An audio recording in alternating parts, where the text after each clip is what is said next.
All right, hey guys, what's going on? Hey, Johnny's out there. Do you think maybe you send him a link? Absolutely, absolutely. Hey, so what's going on, guys? No, it's not driver. No, it's not Jamie time. You know that Jamie time's Wednesday and Saturdays. Michelle was still not feeling too well, so they decided not to have a chat. And I was just sitting here thinking to myself, you know what? Might as well just have a chat. So I got a hold of Ohio, sent some other links out. Jack couldn't come on. We sent a link to General Banter here, and Well, Luke was nice enough to come on with us, and so that's a good thing. Ohio, who is in here tonight, anyways? Ohio. Let's go. Well, we got Jack of all trades in the chat. Let's go. Gear Grid 19. Peachy Prepper. Hey, Peachy. Driver of all. Driver. Maybe Driver wants to jump in for another chat. He had fun last time, I think. That he did. So far, that looks about. Oh, Johnny Master at Arms done. So, Johnny. Uh, and then of course, me and you and Luke there. yeah, So actually, one of you gentlemen give me the exterior link. I don't have that, so I don't even know what's going on with the I'll exterior. put it in Get the it, I'll put it in if the you don't mind. internal. yeah. Well, what is going on with that? How come it won't? How come it's not sending? Google, man. Don't even get you started. I don't know. I lose subs. I unsub people. Yeah, I keep losing subs, but I go through and I'm like, I don't know who I'm losing because everybody that I talk to is in there. You know what I mean? Because last week Use with the Justin number. happened the same thing. Justin didn't have the outside link. And I'm like, hmm. I don't know. I went Not that back I'm into the. yeah, not that I'm losing subs, but Actually, I'm one of you gentlemen give me the missing stuff. exterior link. I don't have that, so I don't even know what's going on with the I'll exterior. put it Get it. Sorry, sorry. no problem. Amateur. Yeah. It's like you don't see somebody, somebody mentions somebody's video, and you're like, well, I haven't seen that yet. And then you go look it up, and you're like, well, hell, I'm not even subscribed to them Yep. anymore. So you got to subscribe to them. And then you look like an ass because they get a thing saying you just subscribe to them Yeah. when they thought you were subscribed all along. So I know it happened to Johnny. It happens to everybody, but still, it shouldn't happen. I mean, Well, you want to hear something funny? So Bird Dog made a video today about the knife I sent her. the knife, yeah. Technically I sent her two because I felt so guilty about what happened. I sent her two of them, and so this afternoon I was at work. I commented on the video, yada yada yada, and somebody mentioned my name in a mention on it, and I clicked on it, and of course now it goes to the video because I'm on Google Plus, not I didn't click it from YouTube, and my comment wasn't there. That was there this afternoon, and she didn't take it down. So I'm like, just went back on my phone to see if I could see it from the phone, if it wasn't synced or whatever. Well, I can't see it. I don't know. It's just crazy. Crazy shit's happening everywhere. Yeah, yeah, no doubt about it. You got that. Do you have that? What you still have that article with you, Ohio? Which one? The one with the gentleman from India. No, actually, I watched it on RT. Yeah, Um, yeah. So he was visiting family, right? Yeah. yeah, he was. I believe he was 57-year-old Indian from India, not, not Native American, but he came to the United States to stay with his son, who was trying to. They had a premature baby, 17-week premature, and he came to help out with the baby because the son was getting ready to finish up his degree in engineering or something like that at the college down there. So basically, he came to help out with, with the baby and his son and his daughter-in-law. And he was out taking a walk, and somebody called in to the police department for a suspicious person. Two officers came up on the scene. Now, the video that I've seen shows two different perspectives. It shows the first perspective of the third cop that shows up. He shows up last. When he pulls up, they're already talking to him, and as soon as he pulls up, they slam him to the ground. And they have another video the video goes on, and it shows the perspective from the first cruiser, the two officers that showed up first. They walk up, they're like, "Hey, bud, come here. What's going on? What are you up to?" Blah, blah, blah. He turns around, no English, and it's almost like dumb cop, smart cop, because, one cop's like, what'd you say? And the other one's like, he said you don't speak English. Like, it was like, what? Like, the one cop doesn't comprehend what's going on. The other cop has to explain it to him. So then they kind of detain him, and they go to search him or whatever, and he was just like trying to explain that he's just walking. And then they slam him to the ground, face first, and end up like had to have surgery. Well, they tried to get him up with, and they called for a squad, and they were trying to get him up. And they were trying to clean him up, I think, before the squad got there. They were cleaning dirt off of him and grass and wiping his face because he was bleeding. But he was bleeding from his nose area and his jaw, and apparently he hit so hard that he broke two vertebrae or something. He's paralyzed in all of his extremities right now. They had to go in and fuse two of his vertebrae in his neck together to help with the swelling, to see if they can bring the swelling down, to see if it's temporary or permanent. So, but the officer that did the slamming, he actually was charged and arrested and fired today. Wow. So it's sad to even think that we could call that progress. I mean, that should be a freaking no-brainer. Right. But I mean, you're kind of forced to look at it that way. I mean, as progress. Like, what I don't understand is why anybody would even think that is. I don't know the word for it. I mean, it's not, because you can't even say justified, reasonable. I mean, Right. because it's still out there. Well, obviously the right thing's going to happen. And I don't know, man. I don't know. The sad part too is that it wasn't like, I know those rules and regs, I get all that, okay, but it wasn't like he was fighting him. Right. It wasn't as if he tried to run away from him. It wasn't. He didn't kick anybody. He didn't throw. Well, granted, he's in cuffs, so he really can't throw an elbow. But you know what I mean. He didn't like headbutt anybody. He didn't. That's what was dumbfounding to me. Now, I say to myself, he kicks somebody, tries to, bull rush somebody, handcuff, whatever the case may be. Absolutely throw him to the ground. I'd have no problem with it. None whatsoever. Okay? He didn't even do that. I mean, even if here's the thing, even if the guy spit at you, you know what I mean? Reality is, it's there's just you have to understand that what you're dealing with people, and people are going to be not necessarily civilized in some of their actions in the moment. You still have to look at it as what you're doing to this individual has to be just a step above what that person is doing in order to gain control, right?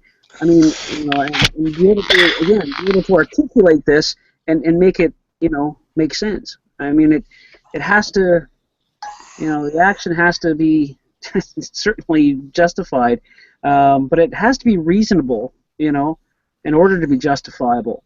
And therefore, if you have reasonability and justification or justified action, and is justifiable, then you have lawful. You know, I mean, and in my opinion, that's really kind of how it goes. You know, it's I'm a gonna it's a go it's ahead a and post that link to that video from RT in the external, so if people out there want to watch it. It's a YouTube link, so you guys, most of you know how to copy that and Yeah, put will it they on be able your. to copy that from the? Well, what you do is you just copy what I put in and you put that behind the YouTube.com. All right, so you guys understand that? Why don't you go through that with them, Ohio, if you would, so in case somebody doesn't understand what you're doing. Well, basically, all you need to do is copy the link that I put in. Then you go up to your browser, and where it says www.youtube.com, after the .com, whatever's behind that, delete that out and put in the link that I provided, and then hit enter, and it should take you right to the RT video. Most people in the chats know how to do it because I know, I'm just saying, just in case you never know. it's just one of those in the older style chats or whatever. When you commented below, you could put full links in there, but on this new one, it won't let you put complete links in the side chat. The J.J. McKay just made a point, and I hope that's not the case. You know, but you know. I don't know. I mean, JJ's saying that basically Indian embassy bitched. Maybe that is the case, and certainly, I mean, It, yeah, it is their citizen, it but very well could have been, yeah. They paralyzed their citizens. He's not a U.S. citizen, you know. no, absolutely, and yeah, I don't know. Yeah, hello officially to everybody out there in the chat. There's a few of you out there for sure. I see you. Yeah. Bird Dog said, "Did you all see the breaking news out of the UK? ISIS set to burn 16 caged prisoners." Yeah, I just got that in a link over on American Warning TV, or at I haven't American seen Warning. that yet. Certainly. I've seen the link there. Somebody posted it. Mr. Bullet Points is out there. And Will Yeah, I Harnbuckle. was Hey gonna. guys. Mr. Bullet Points. If somebody knows more about that caged prisoners, go for it. I haven't heard anything about it yet. So. Bird Dog's there. The Plinkster's here. I just noticed something. I don't think you're sharing the wealth of the panel, sir. I think you're clicked on me. Just click on my No way. face, Did bottom. Yeah, I think so. Yeah, pretty sure. Yeah, this way they'll know who's talking. My bad. That's okay. Yeah, that'll just make it a bit better. Yeah. No, but I mean, go back to that. I mean, the reality is it shouldn't be because somebody, you know, from another country bitched about one of their citizens being, Right. paralyzed Right. as a result of a person stop. As a result of a person stop, you know what I mean? Answering to a complaint because someone, either did the right thing or didn't do the right thing or whatever the case is. I mean, this is the other thing too, ladies and gentlemen. We got to keep in mind when we're calling in. Do a little bit of homework on your own accord. If the person's walking about, well, what are they doing? There's no crime in walking through a neighborhood. You know what I mean? Is Right. the action that's going to justify maybe making the call? Again, yeah, what made this individual suspicious? Because his skin was brown? Yeah, that's the thing. I start to wonder. And again, why would the cop act that way? Because the guy didn't speak English.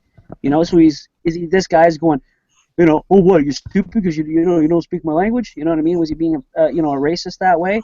Was he being just a bully in general? Because there's just so no need for that shit in our society anymore. I think we're so far beyond that. And was it that the neighbors didn't know him? What I mean, I didn't well, mean to look, cut you there, and again, but that's right though. You're right because the neighbors didn't know him. But here, look, I wrote a blog on this years ago, and I should dig the blog up and put it on the website. But there's really nothing wrong in this day and age. Certainly, I understand why people don't do it. You know what I mean? Because there's that aspect of danger and so on. But there's really nothing wrong with, say, my wife says, this guy out there walking, kind of pacing back and forth there, right? He's kind of looking at the neighbor's house, and I've never seen him before. And you go up there and you go, who, honey, right? The guy right there in the black jacket. You're going, huh? I go, all right, well, I gotta go up and I'll just have a conversation with him. Say, hey, how you doing, man? You from around here? The guy's like, I'm sorry, I don't speak English. Oh, okay. Where were you visiting somebody, or we haven't seen you here before? Just kind of curious. And if the guy, seems happy enough, I personally have said to people, There's nothing wrong with asking for somebody for their identification. You can ask a citizen, so at least you can identify them. If they don't want to do that, that's okay. Not a big deal, right? But you know, you say, well, you know what? A couple people are kind of just curious, and you know, they've never seen you here before, right? And you know, but he might be from the other side of the neighborhood and just moved in. Certainly, it's a good opportunity to start a dialogue with somebody. Certainly, I think police officers need to work on that. You know what I mean? Right. Starting a dialogue. Yeah, I moved to so- a new area, and there's 200 houses on my street. Probably 500 to 600 houses on my block. Yeah. I don't know everybody that lives there. You know what I mean? JJ put in the chat room. They claimed he was looking in people's open garages while he was walking down the street, sidewalk, street, whatever. Who doesn't do that? Exactly. Who doesn't do that? So, I mean, when I walk my dog and someone's garage is open, you just look. It's just, I don't know. It's called being a nosy neighbor. Every single one of us do it. It's the easiest part. I mean, that's it. Nothing. Yeah, I mean, if you're stepping back up and going up and down driveways, certainly. I mean, that's something to be a little concerned about. You know. And then again, I mean, if more people actually were willing to protect themselves, you know what I mean? You've got a block of 50 people in the neighborhood, and you know, at least 16 of them actually decide that, you know, hey, it's a good idea to actually, you know, exercise my Second Amendment rights and actually carry a sidearm. You know what? I'm gonna call Chuck up over there. He's only four houses down. I know he carries. I know he's home. Chuck, there's a guy coming down your way there. You know what I mean? Let me just go out there and see what he's up to, right? I don't want to bug the cops on something stupid, right? Yeah. Well, what's he wearing? You know? Oh, he's wearing a red jacket. Yeah, all right. I'll go over and have a look. I'll chat with him, right? Neighborhood watch, right? Taking care of your own. Guy comes out there and says, you know, blah blah blah. Now I'm not mentioning the carry, you know, the Second Amendment thing because he's going to go out there and put his gun in his face. It's only the aspect is that, well, you know what? He's going to be a little bit more safer, maybe a little more apt to feel comfortable going out and having a conversation with him. But people are always calling the police for everything. You know what I mean? Everything. If kids walking down the street and they're making a lot of noise. Okay, well, we'll give them another few minutes. Are they still making noise? Well, they're down the street now. Okay, good. They've moved on. You know? right, and that's, you know, people have to back off a little bit. Really, you know how many times I've looked at the dash, looked at the mic, you know, sitting on the dash, and go, really? You know, as dispatcher's telling me what I need to go and respond to, I'm going, are you kidding me? It's the 4th of July. They're fireworks. Nobody's shooting. You know what I mean? You know, but they're pretty sure it's shotgun blasts. I go, yeah, in this neighborhood. Okay, maybe. All right, where you go? You know, anyway, I don't know. A little bit pissy now. It's, you know, if more people would just, I think we got so, I think as a society, it got so sensitive, so mine. Oh, you can't do that type deal. That, yeah. You know, Jesus, you know, the wind blows the wrong way, and I gotta call the police. You know, it could be a windstorm like we're having tonight, and they could have a branch hitting the side of the house. Oh, somebody knocking on my house. First thing they do is they call the station. I'm like, well, what do you know what I mean? If you're 90 and you live by yourself, I'll understand it and I'll let it go. Other than that, knock it off. Yeah. You know what I'm saying? It's like, you know, it's like these people that call up. Perfect example. They'll see somebody that's open carrying. Okay. So what do? They call up. Well, let's say if they're in the department store or the grocery store or whatever. You know, I'm at Joe Blow's grocery store. Man with a gun. So of course they're gonna send the friggin' cavalry. You know what I mean? See, man, it just kills me that dispatchers don't ask, is he pointing at people or has he just got it holstered? You know what I mean? Yeah, that's a really, really valid point. Dispatchers, you know, they are trained, certainly, in Canada anyway, they're trained to ask more questions, right? Keep the caller on the line, you know what I mean? And now it seems like they're leaning more away from that aspect. Certainly, it could be because of call volume. They've got 4 Yeah. dispatchers in there, and the phones are ringing off the hook. Why? Because everybody wants the police to solve every problem they have. And then the dispatcher has to sort out the information, decide whether or not it's bylaw that's going to get the call, whether or not the call can be basically prioritized and put down to the bottom of the list, get a call back tomorrow, have the next And shift take the and call. when you hang up that call by saying, "Okay, ma'am, we'll get somebody on the way," and then they hang up, now you've cut your information line off. So now you got officers responding to a man with a gun. Well, the officer Right. says, is there a shooting? Is there more than one person? What's going on? And dispatch cannot relay any more information because they hung up the call. Right. So you got Yeah. cowboys blazing their guns in like you had at Walmart in Beaver, Ohio, where the guy's sitting there looking at cat food with a BB gun that he picked up off the shelf at Walmart, and they gun him down. Oh, jeez, But it was Louise. justified. That was justified.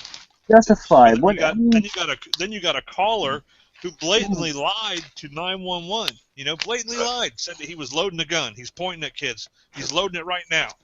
He was not doing no such thing. The video disputed everything the 911 caller said, but yet this guy's not getting charged. right. This is the big thing that most people have to understand, and I can tell you from experience, Ohio certainly you probably, and you know what, and certainly anybody certainly could tell you. But people have a tendency to expand on a story, fill in the blanks. Witnesses suck. Okay, as far as law Oh yeah, enforcement is concerned, witnesses are not very reliable. Right? They'll fill in the blanks. Hell, Ferguson should be a pretty good example of that. I want to bring that up, but I'm just saying. Um, witnesses are not always that reliable, and you can say something and mean a different thing, and just like he just said, Ohio. Oh, he's loading it up right now. He's getting ready. Ah, man, oh man.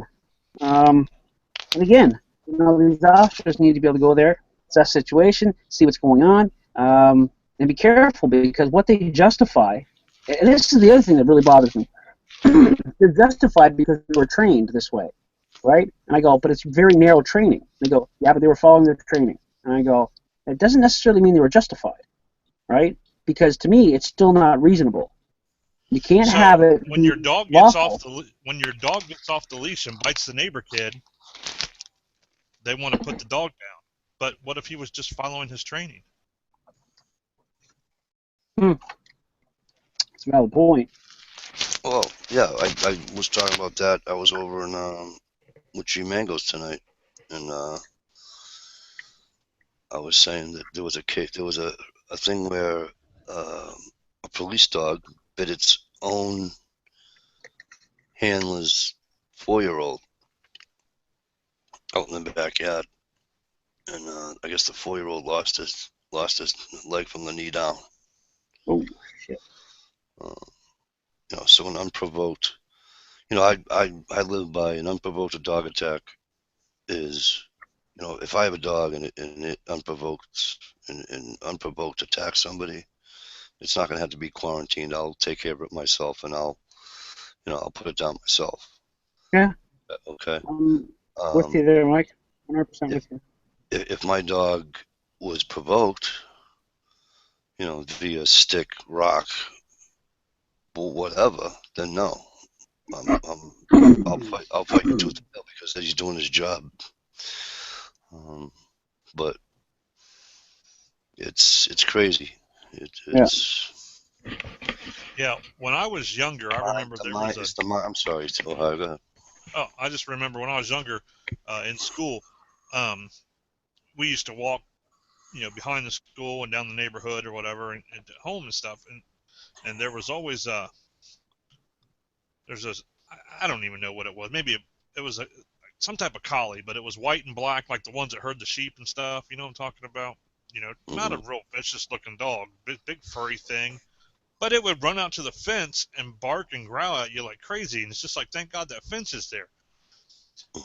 But come to find out, most of the kids that were walking by had sticks, and they were going back and forth on the chain link fence, and tormenting this dog, teasing it, making noise and jabbing it with a stick or whatever. So it barked at everybody, and it growled at everybody that ran by. Yep. And, you know, during the day, the owners are probably at work or whatever, so they don't know what's going on during the day with their dog. But then they got to worry about their dog biting some kid in the backyard because a few kids provoked it. You know, it's an animal, people. You know. Uh, Yeah, I was, no, I was, and that's it's really true. And there's somebody who makes a very, very great point. You know what I mean, out in the audience. JJ, if provoked, the person gets what they get. And I'll tell you something. There was an officer back in a small little town of maybe uh, under 20,000, and they had this big metro cop come down because he'd already had 12 years in the metro area, and you know, he came from a place that had like a million people in the city, and so he came to basically slow down his police career. He had an opportunity for a senior position. His wife wanted to move back home, so they did that. And he got out there and he started harassing the hell out of this guy, right? Now, certainly the guy wasn't a freaking, you know, grade A citizen by any means, but he just, you know, he was always just bugging the shit out of him. Every time he found him, he was bugging the shit out of him. And one night, basically, got him out into the back bank parking lot. And he come out and he goes, "So what's in your pockets?" I empty them out, right?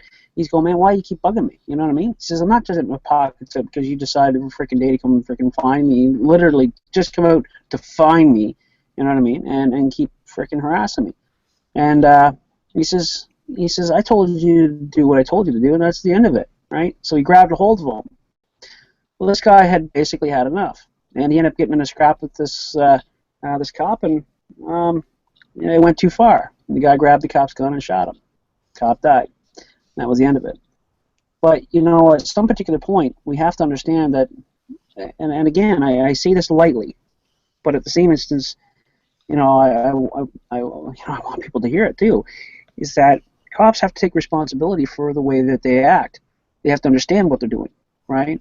They've lost perspective, certainly, okay, of what their job is. It shouldn't be law enforcement. We shouldn't even have named it that, because it's really gone. It's kind of like the Constitution. We're up in Canada, our Charter of Rights and Freedoms. I just wrote a four segment article that's going to be going up on the Reform State of Mind based just on this, essentially. We are gone so far away from what it was supposed to be.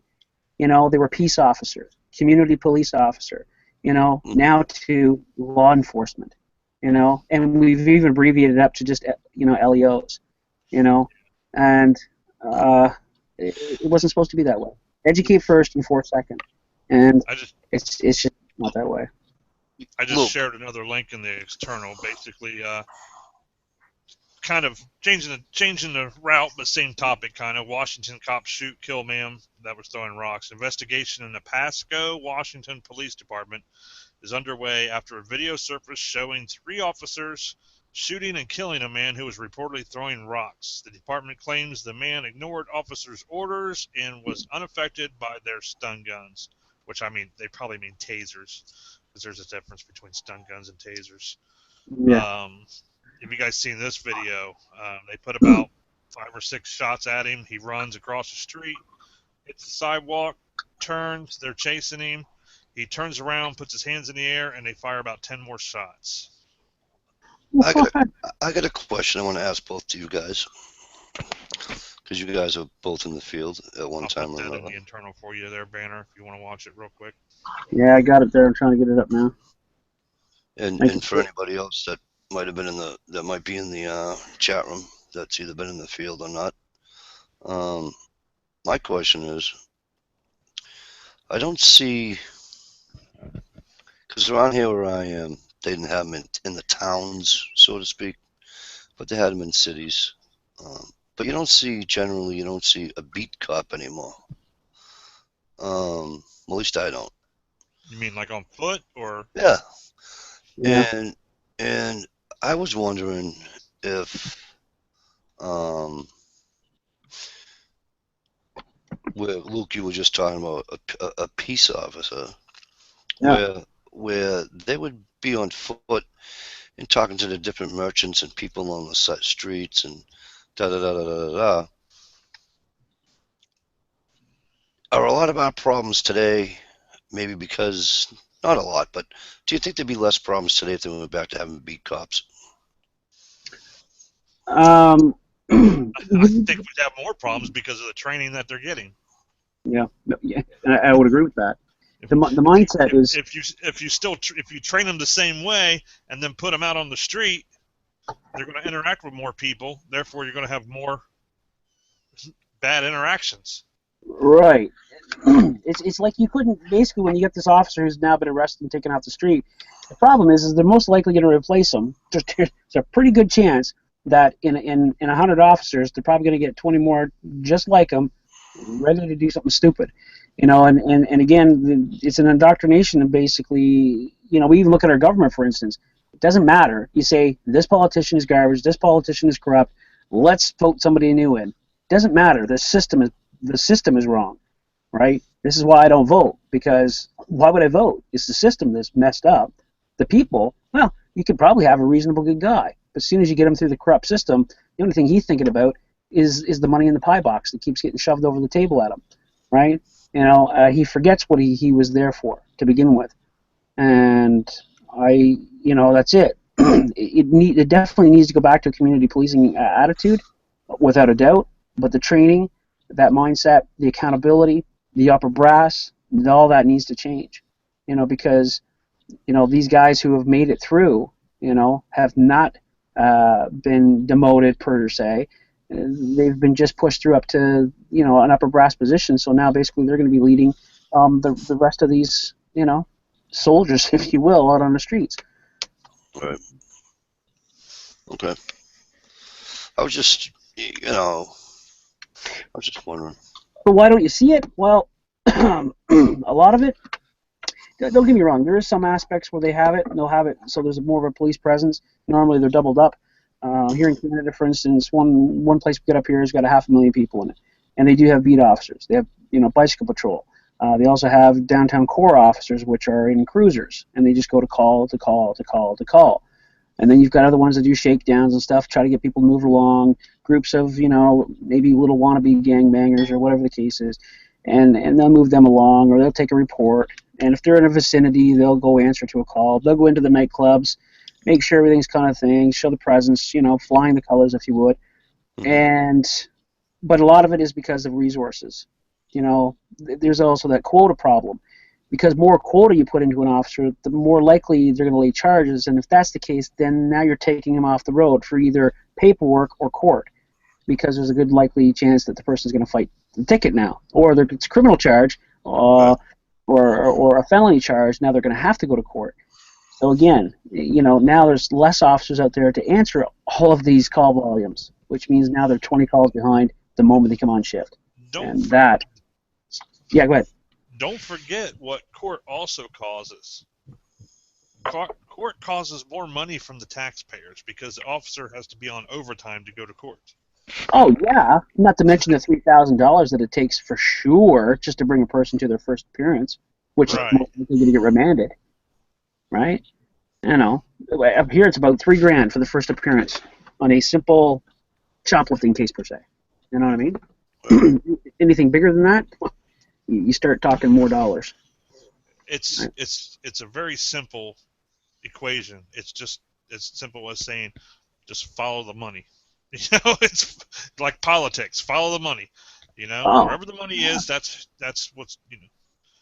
But I want to go ahead and jump in with this other story.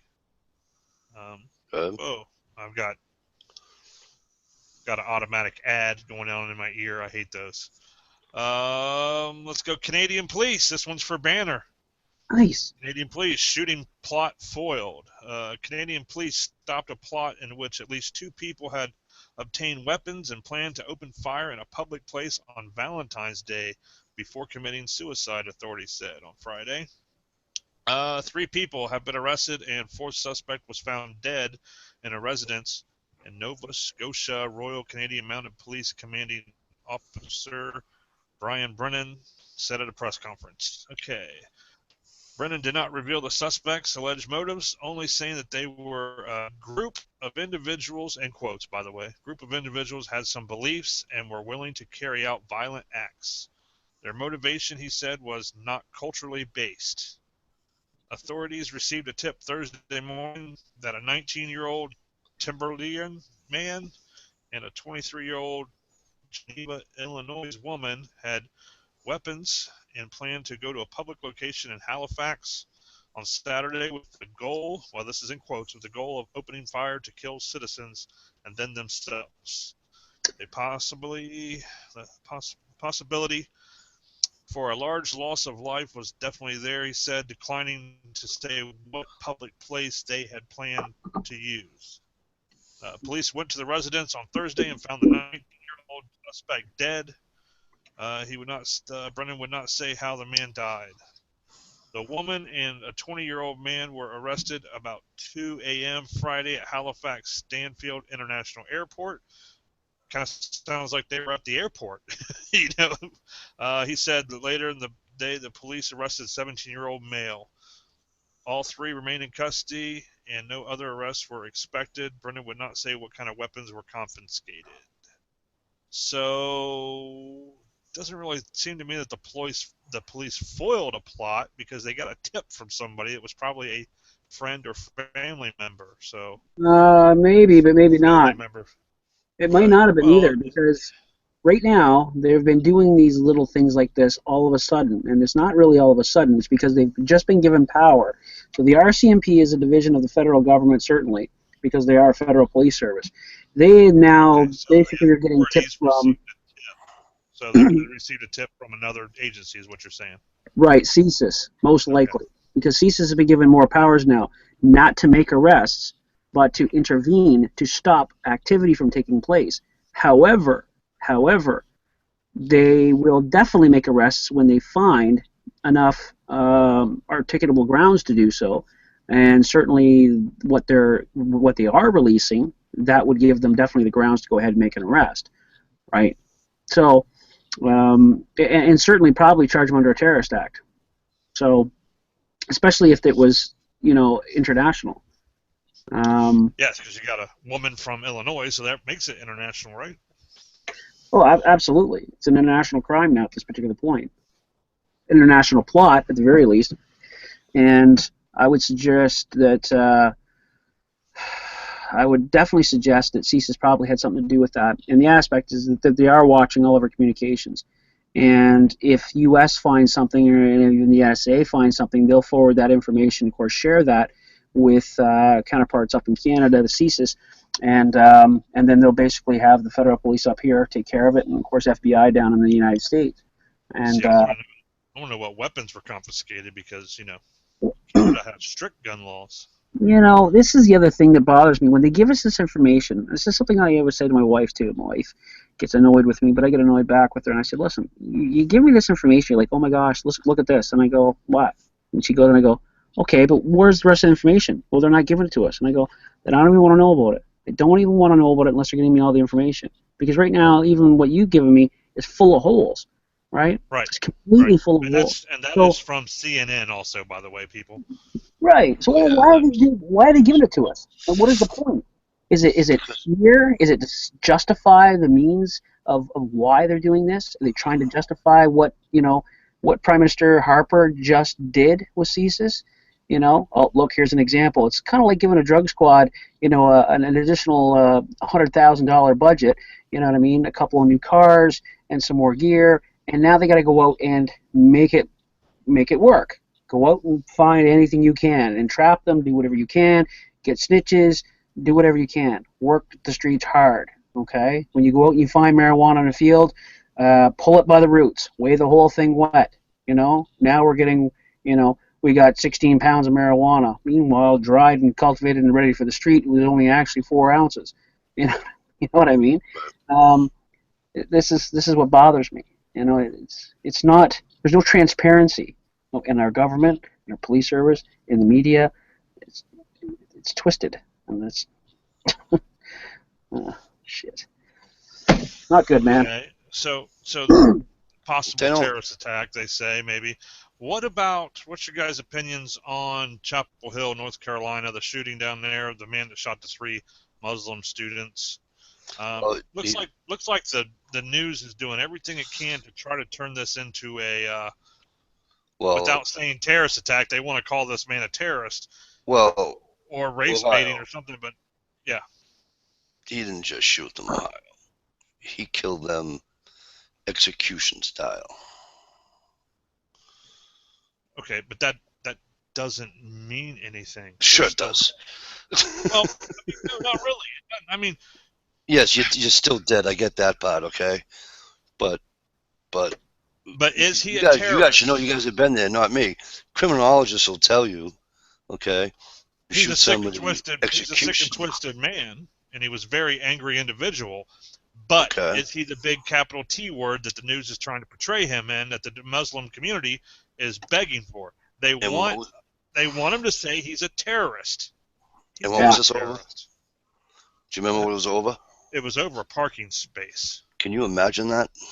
That's the sad part.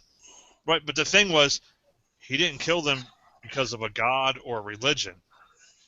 You know, he killed them over a parking space. So he was a deranged individual, but he wasn't a terrorist. You know what I'm saying? But what's the... all right, I'm going to split a hair for a second just because I want to play devil's advocate, so I'm going to split a hair, okay? The meaning of terrorist is what? A terrorist is someone who threatens violence in order to one who terrorizes.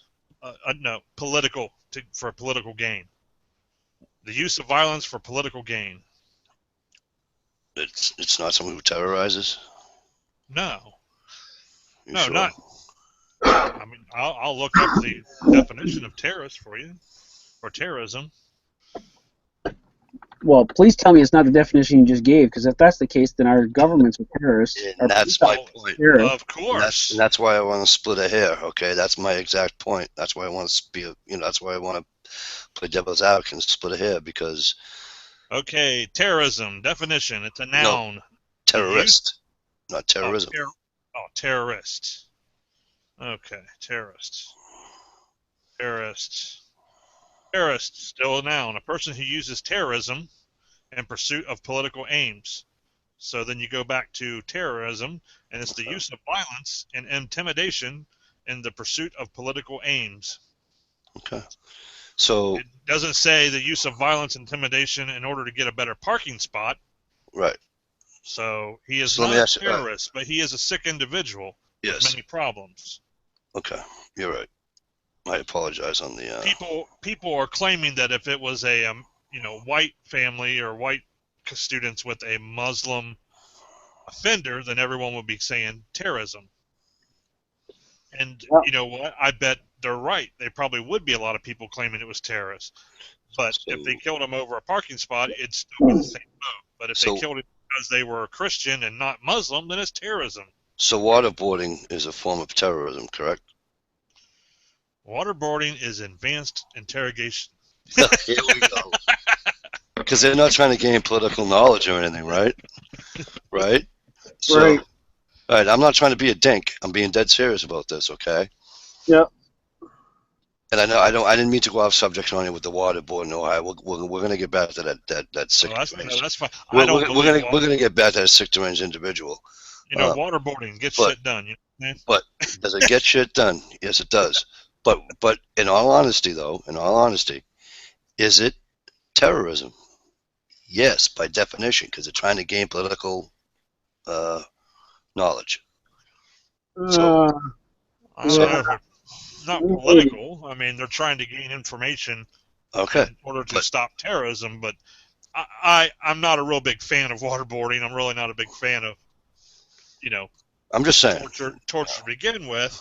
The only reason I don't really care for torture, because you torture somebody long enough, they'll admit to killing Kennedy. You know what I mean? Yeah. Exactly. You start pulling my fingernails and my toenails out and start twisting my nutsack with a pair of pliers, I'm going to tell you what you need to know. Probably, I don't want to claim that I'm the toughest man in the world, but goddamn, you got a pair of vice grips on your nuts, you're probably going to tell some people some shit. Yeah. But getting back to the three men that got murdered, I don't know. I don't think it was a terrorist act. I think it's more of the news trying to race bait again. Of course it is. They're trying. They need. Look, news doesn't survive without something juicy. Right. Do you think the news cares? Do you think the news would care if a cop friggin' saved somebody's life? No.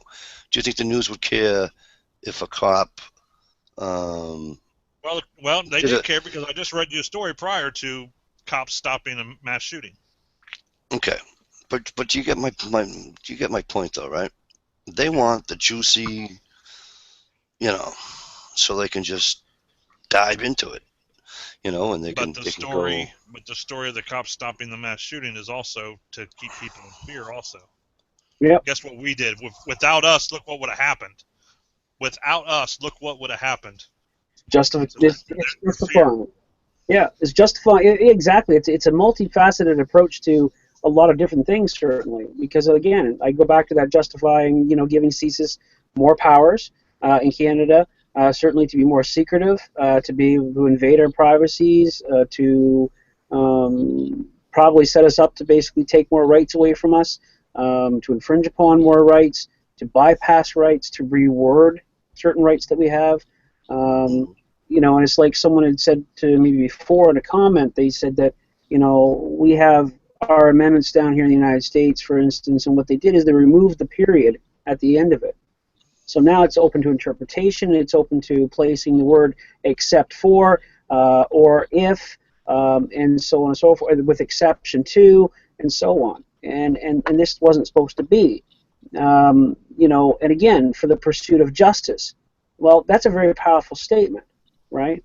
And again, I mean, in the article that I wrote, even in the Charter of Rights and Freedoms up here in Canada, for instance, we talk about um, fundamental justice, right? And fundamental justice basically is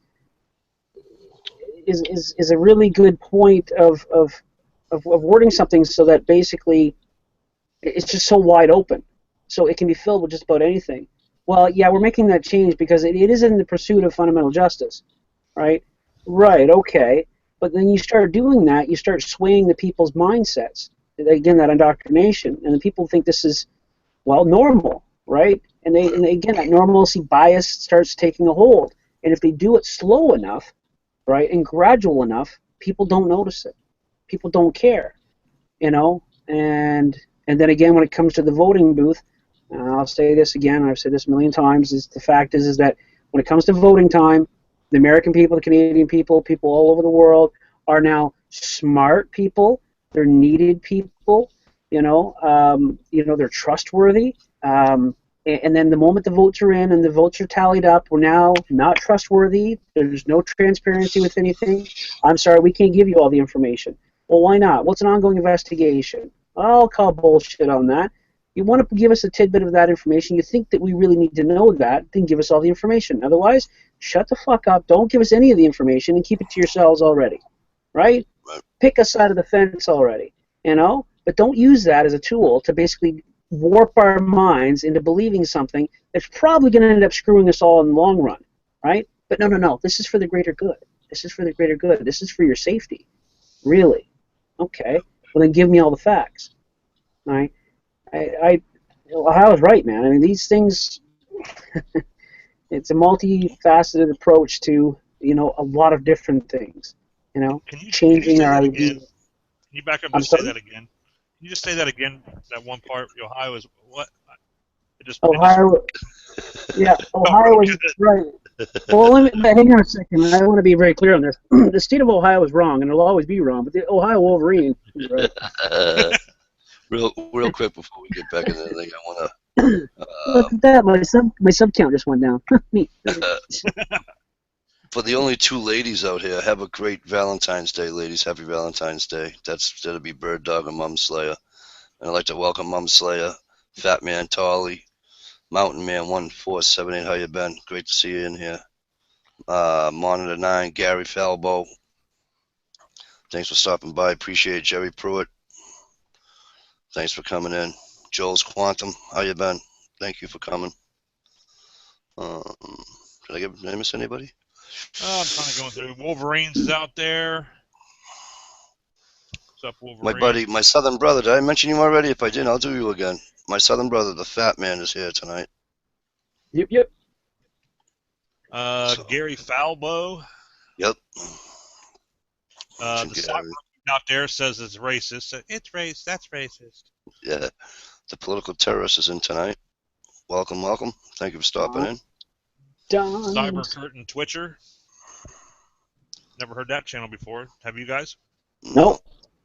Might just check that Nope. channel out. I'm gonna have to go and check that out. Yep. And I'm back up to Mr. Bullet Points and the Fight Doctor. Yep. So I just we realized missed you. It's something. not on purpose. It's just Yeah, I just realized something too, Luke. You actually said on video that frickin' Ohio was right, and that's just gonna hurt. right, yeah. I got to save this video and put it in my favorites. Yeah, it's gonna be downloaded, and make sure it's like 15 hours long, so we can't download it. He's gonna play. He's gonna play it back for Mrs. Ohio, so he can, look, honey, I was right. Look, honey, I was right. Right. You know. Plus, I can send it to Matt over at Resist and be like, "Look what Banner said." Right. Yeah. This is one certainly I don't want him to get to. Yeah, I'd be like, oh, beautiful. Yeah, he'd like to watch the show. It was actually it was his birthday actually today. Matt from Oh, really? Yeah, it was his birthday. I didn't know that. I'll have to. Oh, it won't work. Help me out. What? Okay. No, we I got it. can't see inside your brain there, Mike. No, I was kicking somebody out of the. Johnny, welcome back. I was kicking somebody out of the chat. Oh. Little troll decided to visit us, so I kicked him out. Oh, yeah, I see that. So. Hopefully it was a troll, because I'm not going to mention his name because I don't want to give him. Yeah, I seen it. Yeah. Any props? One other thing JJ had said, and I should. Sorry guys, I'm a little distracted because I'm trying to go through and sub y'all because I just realized I'm actually on an Informed State of Mind channel, not Luke General Banter channel. Yeah. So, I'm bringing y'all on board. But JJ had actually mentioned, you know what, the same thing's going to happen when you get 90%. As long as 90% of them get voted back in, you're not going to have anything change. And he's right, certainly. I mean, you've got two parties to choose from. Well, I can flip a coin and take care of that vote. I mean, it doesn't really, you don't have any choice. The other aspect, then I go back to the idea is that, you know what, it's a system. The system's broken, right? The next party's going to come in with the same problems. Go ahead. I was going to say, actually, we got like 2 and 2 halves down here, because you got the Democratic Party, the Republican Party, and then you got this Tea Party movement that is spawned from the Republicans, but a lot of Republicans don't want to go that far. And then you got the Libertarians that kind of spawn from, you got a lot of Libertarian-sided Republicans, but they just won't commit to the Libertarian side enough. You know what I mean? Right, but they don't want to leave the spoils and the protection of Big Brother. You know what I'm saying? They don't want to leave that the grand old party to venture out and actually do something that's right. Right. Well, and that's just it. You're still going to have to get, and again, you guys have a republic down there, certainly, so it's to me, it's kind of ass backwards, but, and I apologize if I offend anybody by saying that, but how that comes together with making your votes count, it's kind of strange. Actually, the political terrorist just commented, he put, it is the system of usury banking. Did I just say that wrong? Probably. No, that supports and buys them. The bankers are the real problem. Oh yeah, I agree. You know what? There's a like lot of truth follow to the that. money. Follow the money. Yep. But no matter how bad it gets, I've been on. I'm not on a panel, but I've been on different chats, and some people say, "Well, I'll never vote again." I have to vote. Because I think I still vote. I still believe in it, too. but it's I don't. Does it make a difference? I don't think it makes a difference on the federal. I do think it makes a difference when you're voting for township trustees and county commissioners and small town mayors and stuff like that. I do believe, but once you hit the state level, I think it all turns to the money. Who has the most money usually wins, or who promises the most money to corporations or whatever usually wins. Yeah. But like I said, they're talking about the follow the money system. And there's another thing. You got those part-time libertarians that are still under the Republican Party. They want to get the libertarian vote, so they say certain things, but yet they run right back to where the money is with the Republican Party. Right. You know. Well, it's I,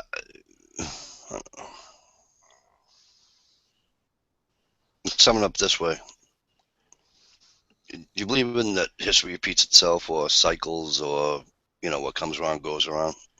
I believe Anything if we like don't that? learn from our mistakes, it repeats itself. Because I don't really see. I don't care who they put up there, whoever the Democrats put up there. I really don't care. I just don't see it happening. I think you're going to see a Republican in, because it's a cycle. The presidency's always been a cycle. Look at the past. Look at the past. Yeah, I don't know though. You got so many people. I mean, if Hillary Clinton does throw her hat in the ring, I got so many people that are ready for her to be president, and I just don't understand why. I don't get it I mean, either. I just don't get I it. don't think that'll happen. I really don't.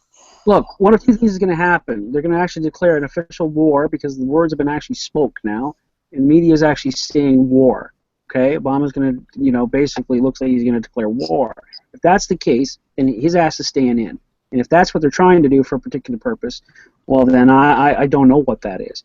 And if not, then if Hillary gets in, you all are going to war. She has, if Hillary can have a hard on, which quite frankly I think there was a shift in that family, and I think she definitely wears the pants now. I would strongly suggest that she's got a hard on for fucking Iran, and definitely going to war with Iran if she gets in. Right Oh, now, it don't matter. It doesn't matter who we get in. That's the whole goal, is to go to war with Iran. That's the whole goal. yeah, no, I would agree with you.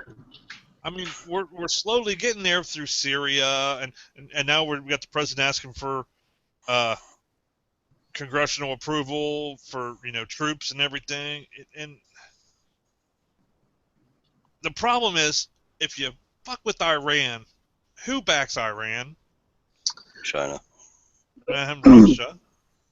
Yeah, I mean, because Russia that's where that's how Russia exports all of its you know oil and gas and everything into Europe, is through that area. So of course Russia has a high you know uh, interest in what's going on over there. So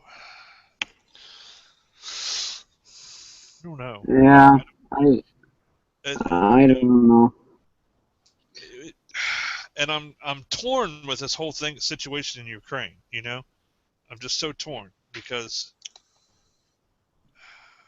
I don't know. I think I don't care if you call them Russian supporters or separatists or whatever.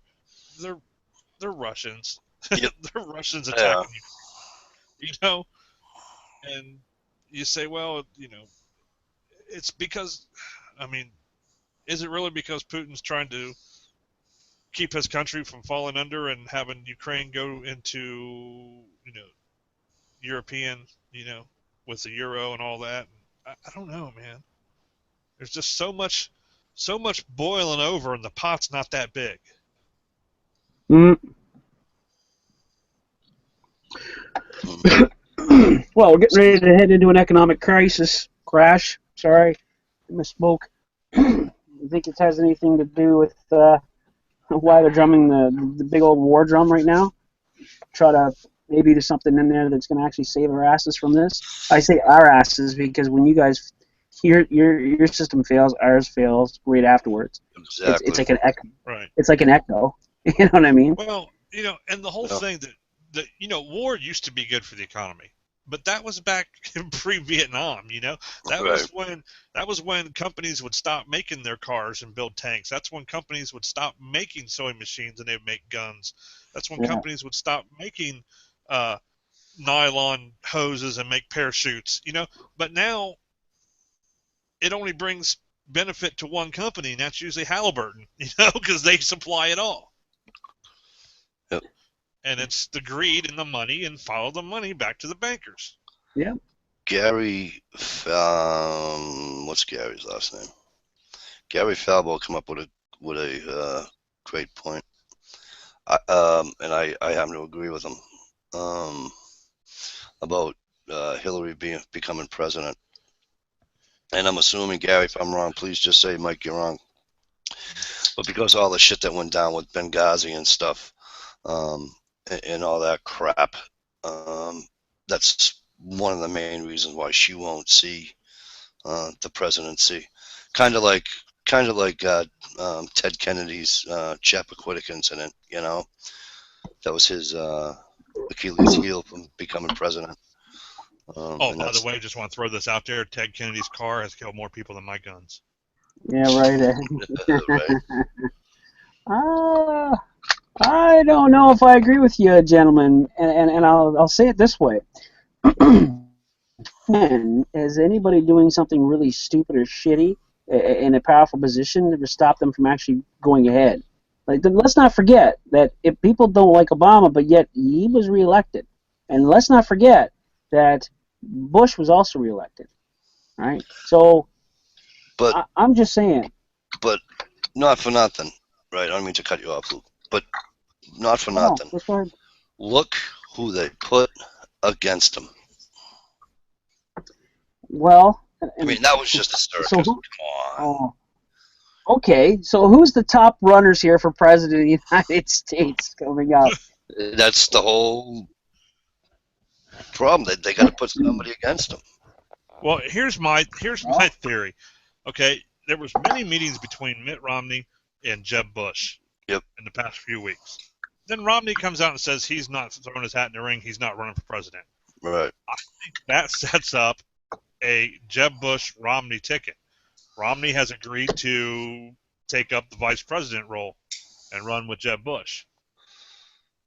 There's no way. Are you telling me that the majority of the American citizens would let another Bush in? Yes, they really? would. I don't think you'd see another Bush in. Okay, the majority of the right-wing conservative side would over Hillary Clinton.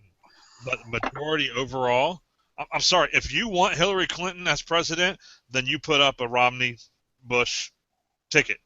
And that's how you can guarantee a Hillary Clinton presidential run or victory. Oh, man, that hurts my feelings to think that. But who else is there to run on that Republican or ticket, Dick Cheney. Before any of this happens, look, I'm telling you right now, I want a referendum, and Canadians, we like those. I want a referendum before the elections, and I think that Canada should separate from the United States. That's what I think. Absolutely. Fine, you can be your own state. Yeah. But, I mean, but not for nothing. Years ago, when they had when they had Palin with I was trying to think of his name too. I think he might make another what's his name there from Arizona? Come on, out, Republicans, help me out. Hey, Palin. I'm sorry, but she is a good-looking Canadian girl. John McCain. John McCain. Yeah.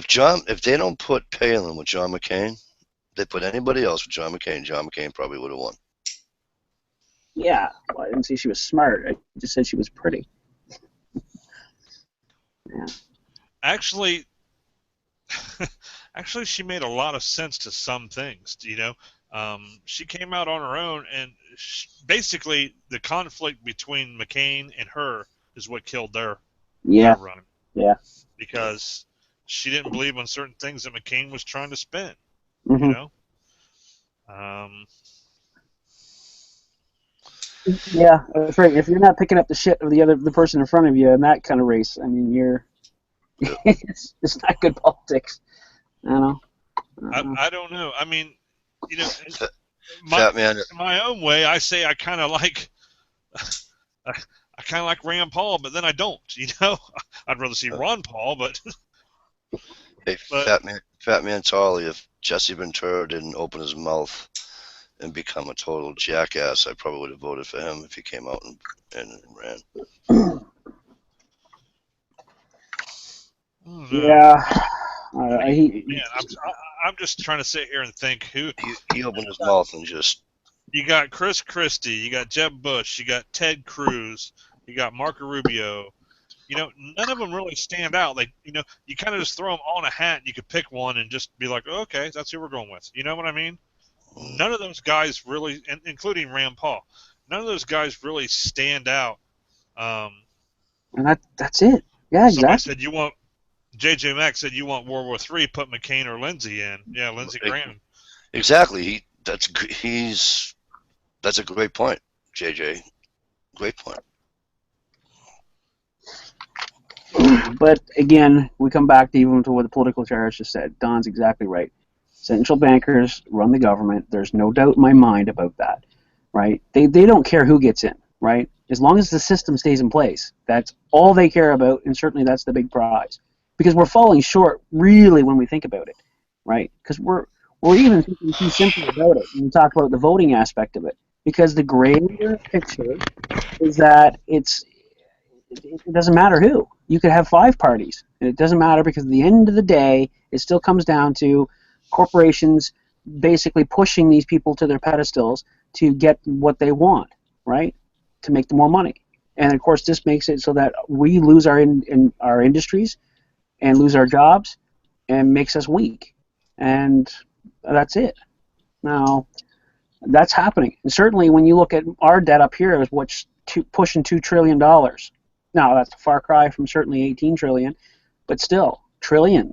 We're talking trillions. My gosh, EU, they're hurting, you know. And now there's the euro. There are people losing faith in the euro because there's countries trying to bail now. Certainly, Sweden did bail. They went back to the franc, you know. um,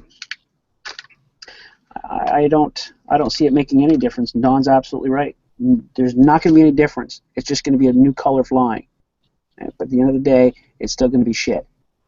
And we're still going to lose rights because of power. And that's what politics is at the end of the day. You want to see something? I'll put it in the internal here.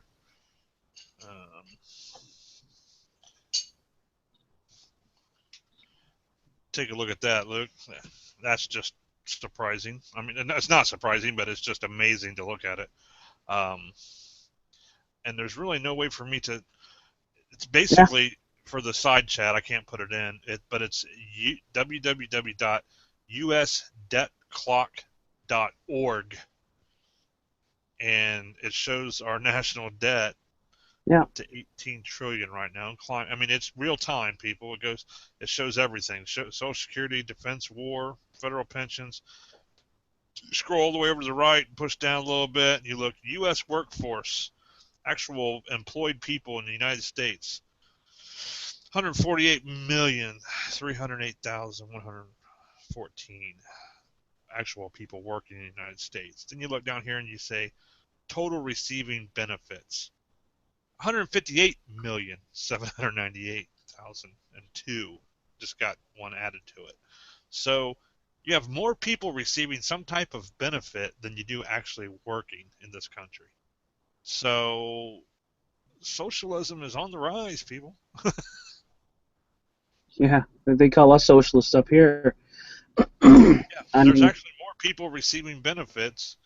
You got food stamp recipients, 46 million. Medicare enrollees, 55 million. You got 44 million living in poverty. Now, here's the one that surprises me. 41 million living without insurance. But we just got Obamacare. How's that possible? Everyone's supposed to have insurance. So it's a great little tool to look at. I mean, it will blow your mind. Once again, yep. usdebtclock.org if you want to look it up. Go one step further. Look at the world debt clock. Oh yeah, and I think you can click on it from there, can't you? Go down below. Yeah, probably. I think so. Yeah, I know. And well, maybe not. Maybe I know you can get to it. You can get to somehow. You can get to it from here. Yeah, at the top. It says state debt clocks and then world debt clocks. You go to the world, and yeah, you look at Greece.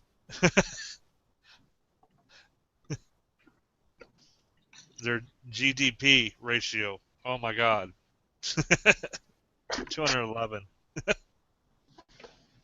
Yeah. And the United States is at 99. So you think we got it bad? Wonder how bad it is over in Greece. But Australia not that far behind. England's at 388. So England's actually worse off than Greece. Hmm.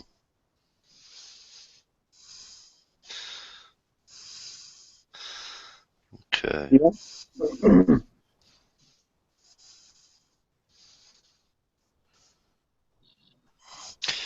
I want to do something, not that, because I could talk about this stuff all night long, and we're going to continue in a second. But You want to do something fun, don't you? yeah, I'm going to do something fun. Everybody out in the chat room, you can't raise your hand and say I, but just type the letter I if you would like to win a Mora knife. Just type the letter I if you would like a Mora knife. To win one, I should say. Got 23 people watching. That's pretty good. Yeah, we had 25 earlier. It is pretty good for an impromptu. All right, I'm going to start the ball rolling. I'm putting in an I. I's too short. I. I did. Oh, it's too short. Okay. I was able to put it in. They're rolling now. Oh, Big Lock Daddy, you made it. I wasn't talking shit, brother. I was just saying that you got a little pee-pee. That's all I said. But anyway. All right, cool. So here's what we're gonna do. All right. We're gonna hopefully Michelle and the Jamie Time gang won't get upset, but we're gonna steal a little of their thing. So the phrase that pays. Okay. The phrase that pays, and I'm gonna put a number. Oh shit! How am I gonna do this? I don't have a jug. I'm gonna pull a name out. No, this is how you do it, Mike. You write a number down. You get a pencil, write a number down on a piece of paper. Yep. Basically, throw the piece of paper, and everybody's got to guess the number. It's between 1 and 25. Okay. And then, I'd go higher than 25. I'd go at least 1 to 50. or 1 to 50 then. And the one who's closest without going over wins. Actually, I'd just do it till they hit the number. Yeah, you can do it that way too. The numbers go so quick, it's hard to keep track of them. See what I mean? Ohio, smart, right? Perfect. That's it. Okay. So that's what we're gonna do. I already wrote down a number. We're gonna pick a number. No, Big Lock Daddy. We'll have that conversation later, bro. I didn't say that. I was breaking your balls. Just relax, my brother. You know that.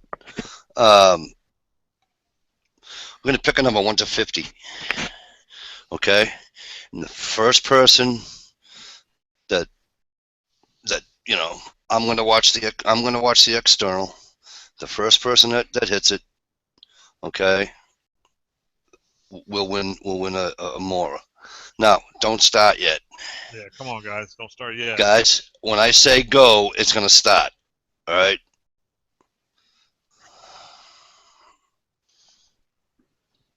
I got to wait for all the numbers to stop.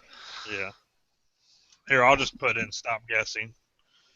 Gary, the range is going to be Gary Falbo. The range is going to be the numbers 1 to 50. Guys, please stop with the numbers.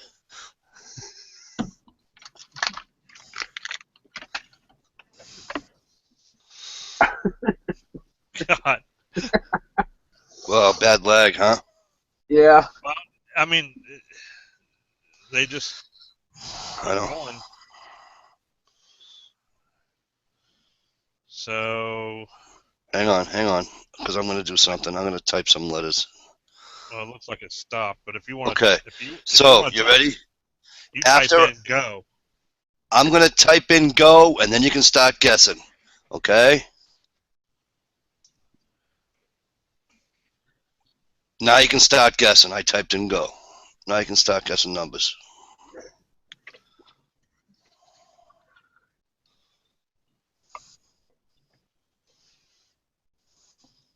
Political terrorist. Yeah. You're funny. Jerry Pruitt. Jerry Pruitt. There's the number. Can you guys see that number? Well, We have a winner. I see Jerry Pruitt at 47. Is that the number? Yeah, can you look at my camera here? Oh, let me switch over. Oh shit! I'm still looking at the. I'm looking at the X. Yeah, I'm looking at. We have a winner. Jerry Pruitt. Fantastic. Congratulations, Jerry Pruitt. Joe, just send me your info and I'll get that out to you. Fantastic. See, if the political terrorist would have started at 50 and counted his way down, he would have got it. Right?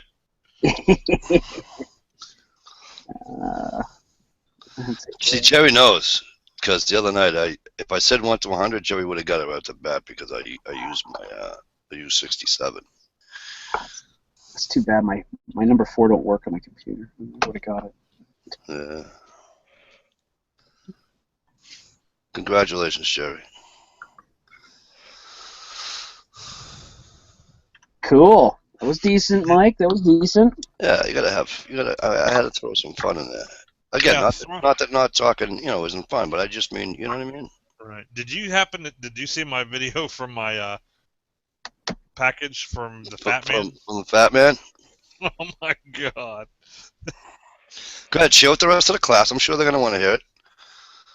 Oh, I mean, he hooked me up with 2 DVDs and the knife that I won, but he also hooked me up with like all the trash from the bottom of his floorboard on his truck, I think. I don't know. Had cigarette butts and notes and old batteries and twisty ties and pens and just shit that whatever he could find he threw in there. I'll tell you something funny about the Fat Man and his gifts. So I won this knife. Okay. Sam Renew. Did I say it right that time? Sam Renew. All right. And he sent me a DVD also with that. I did a video on this. He sent me a DVD. And he also sent me a survival bracelet, a paracord bracelet. Yep. Okay, I've seen that. I've seen your video. Right. Here's the thing. Okay, Jerry, I can do that. Is Mom still here? Mom, if you're still here, please send me your private message from me, your address, please. Or did you pay it forward? Yeah, he paid it forward to Mom's. All right. Wicked. Good stuff, Jerry. No problem, Jerry.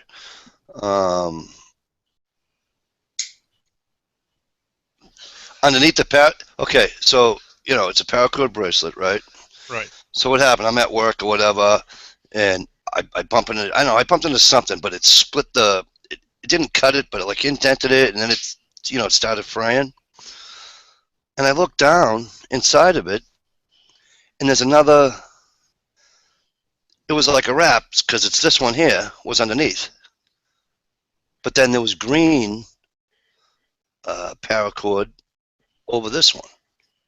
I was like, so basically 2 in 1. Yeah.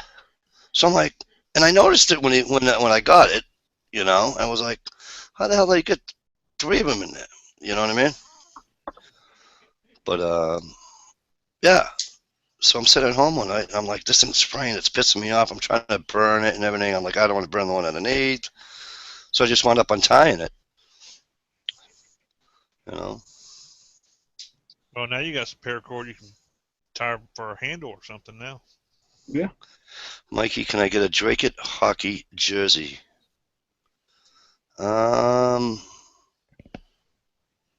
Yeah, I'll give you a Drake hockey jersey. Hey, do you want to see people put in like no numbers? I'll see if I can dig up a Canadian jersey. But hey, I'll take a Canadian jersey. I don't care what team it is. I would love hockey jerseys, man. They're comfortable as hell.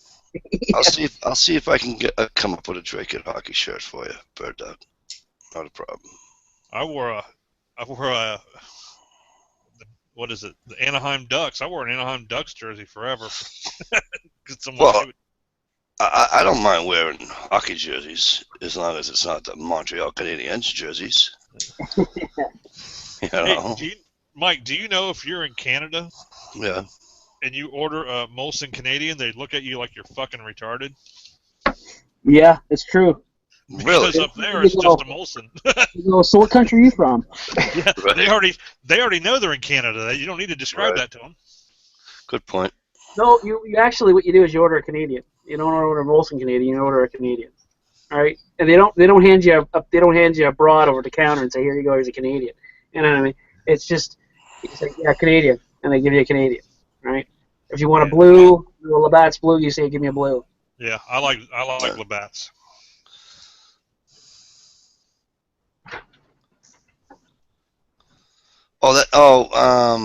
Yeah, but that's football. But whatever you want, hon. That was a football sweatshirt, but I can. It was actually a hoodie, and it just had the laces. But yeah, I can do that for you. I'll get one of those.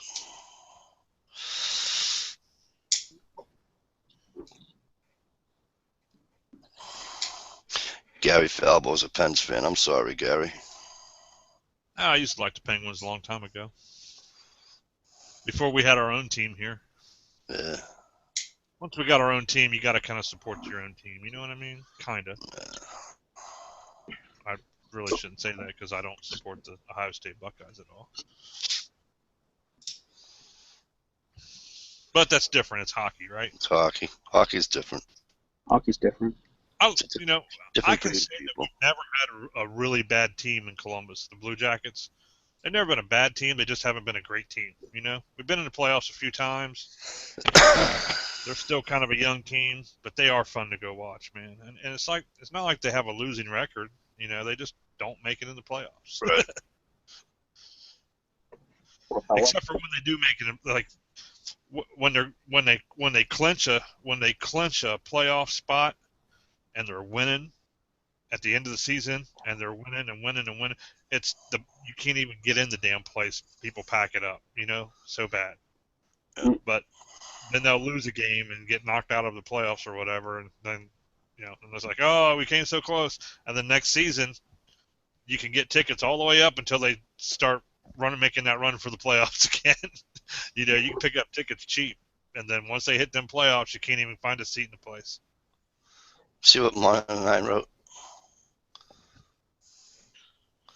The computer internet is getting unstable. Our history for the last 5 years or more can be lost in a blink of an eye. Google CEO sent out a memo. I am now done. Keep working till the lights drop.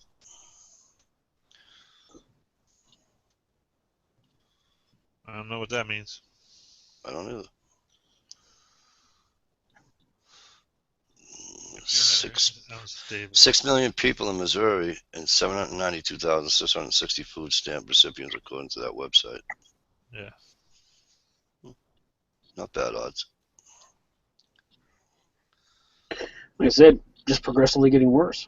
Yeah. It's not getting any better. So again, it's kind of like, to me, I mean, again, looking at the system and everything else, it's kind of like taking a 5-foot-long 2x4, holding it horizontal, and trying to leave the freaking living room. I mean, you know what I mean? And keep doing it, and over and over and over and over and over and over, and you go, fuck, I can't understand why I can't get out of this. It's like, well, you're going to have to try something different. And, it's like saying, well, let me get another 2x4. You hold that sucker horizontally, you hit the door, and you go, oh, that's still not working. It's just a different color and everything. I even painted it black. I don't get this. You know what I mean? That's a great analogy. It is a great analogy. Let me get another 2x4. Not let me cut this one down or turn it sideways, but let me get another one. No, and That'd be we need to, and that's right. We need to cut it down, right? So we say, okay, this is what we're gonna do. We're gonna take our politician. We're gonna say you've got 6 months in the gate. Okay, if you're fucking up, we're gonna take you out of the seat. And if you do anything fraudulent, we're gonna charge you, and you're gonna do jail time. And then we're gonna have basically the person, the runner-up, who is gonna be basically like your runner-up. So they'll get your seat. Okay. So don't screw up. And here's the other thing. Oh yeah, you don't get to tell us what platform you're running on. We tell you the platform you're running on, right? And so whoever out there wants to step up and actually say, yeah, okay, the people have spoken for the last year, and now the candidates step up to the plate because now they're gonna actually accommodate what we're actually looking for, right? There has to be a moderator, of course, that says, well, here's the main issues that we're dealing with, okay? And if abortion's on the top of the list, someone needs to get a slap, okay? Because that's not the main issue right now, all right? We have $2 trillion here in Canada, $18 trillion in debt down there. We have how many people on food stamps in one particular location? Just in one state alone, it was 70. Was it 70,000 or something like that? 700 and hang on, I'll go back to it. 760 something thousand out of 6 million were on food. Here it is, 6.046 million people in Missouri, and 792,660 food stamp recipients, according to a website. Exactly. That's just food stamps. That's not other benefits like, Right, but some people though. But hang on. But some people don't. Some people that are collecting food stamps aren't necessarily collecting. I mean, having. That's what I'm saying. That's just food stamps. Some people do work and still qualify. You got your single mother who works at the dollar store for $6 an hour, probably qualifies for food stamps with her 2 kids or whatever. That's different than the other benefits. There's some people, food stamps are different from people getting a check every month because the state says that they're crazy and they can't work, or they're disabled because they hurt their back in a coal mine the first day they got on the job, shit like that. Yeah, well, this is why your unemployment numbers are all fucked up. Because here's the thing: your unemployment numbers are terrible. But when they went down from $36 an hour because they had a unionized job, that factory closed up and left. And now they're not unemployed, but they're making $9 an hour now. So now, of course, they have to have food stamps and so on and so forth. Not because they want to maintain their lifestyle. No, they lost that because they lost the house, right? But now it's just to try to make ends meet because they got 3 kids, right? And the wife has to work, therefore they have 2 cars. They're trying to hold on to that for dear life. Meanwhile, not happening. Somebody's taking the bus shortly, or someone's staying home.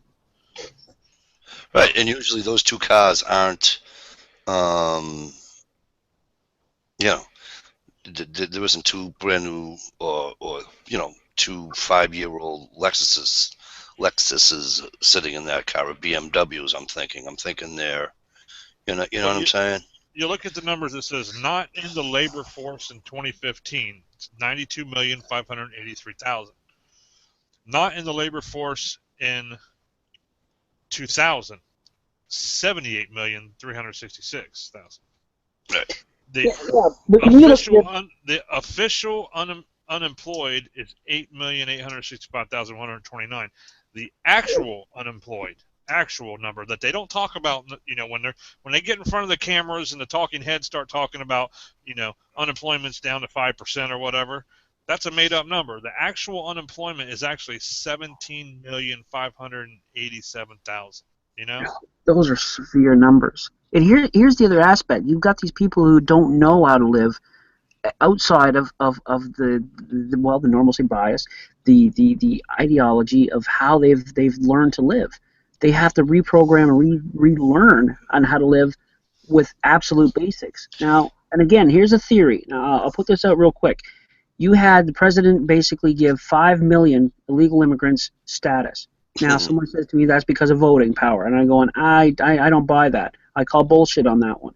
What I suggest was because it was 4.6 million available jobs in the United States, and it wasn't because people didn't want to work. It was because they couldn't take the job because A, it was too far from home. They couldn't arrange daycare. They already had a number of other problems going on. But and the other aspect is they didn't have the mindset on how to live at a base wage. But these illegal immigrants, they already know how to do it, right? Yeah. They've been living illegally for all this time. And they say, well, no, they're just going to send that money home to their families. Not when they're making little to nothing. I don't know about that. And I say, you know what? There's 5 more million jobs that are now being able to pick it up. There's lack of the jobs that were available, and it's not because, well, the American people don't want the damn jobs. It's not about that. So the fact is they can't take the jobs, right? But these people can because they're already used to living, you know what I mean, underground essentially. What a bare minimum. They already understand that concept and where they came from their whole lives. So that's how I look at it. And I seen something on Facebook the other day. It was pretty funny. It was a picture of like a kitchen cabinet with all the cups in it were like plastic cups from restaurants and stuff. Yeah. There was no glass in there at all. It's all plastic cups from restaurants and stuff like that. And it says, if your cabinet looks like this, then you know the struggle. That man. We've all I'm been sorry. through that. You know what I mean? When I was living on my own for the first time, all my cups were like plastic McDonald cups. The big 32 ounces. Fat Man Charlie said unemployment numbers only consider people actually receiving unemployment benefits. Right. That doesn't count the people who aren't on benefits or quit looking or their benefits expired or they've just quit looking for a job. And one note to Big Lock Daddy, Brandon, you can make any comment you want. You just made a comment about because there's a conversation out in the chat about food stamps, and Brandon made a comment that he didn't want to food stamps. Oh boy, I can't rant on this. You can rant on anything you want, brother.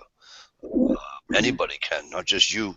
The only thing I ask one thing, just like every other chat anybody else has ever been on. Just do it respectively, and I don't give a shit what happens. When we start talking negative or we start getting into personal stuff, then that's when I get pissy. But as long as you say, I believe, yada, yada, yada, go right the hell ahead, brother. It's frickin' America. You get to say what you want to say. Just do it with respect is all I ask.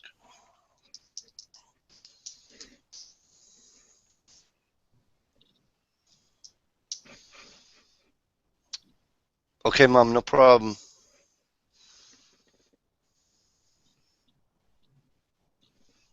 It's not public comment. It's in my. If you sent that to my inbox in YouTube, the only person that gets to see that is me, sweetheart. Don't you worry about anything like that.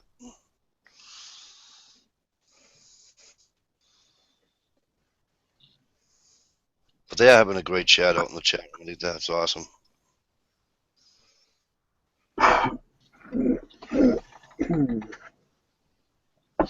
There was one that I wanted to. Somebody commented on.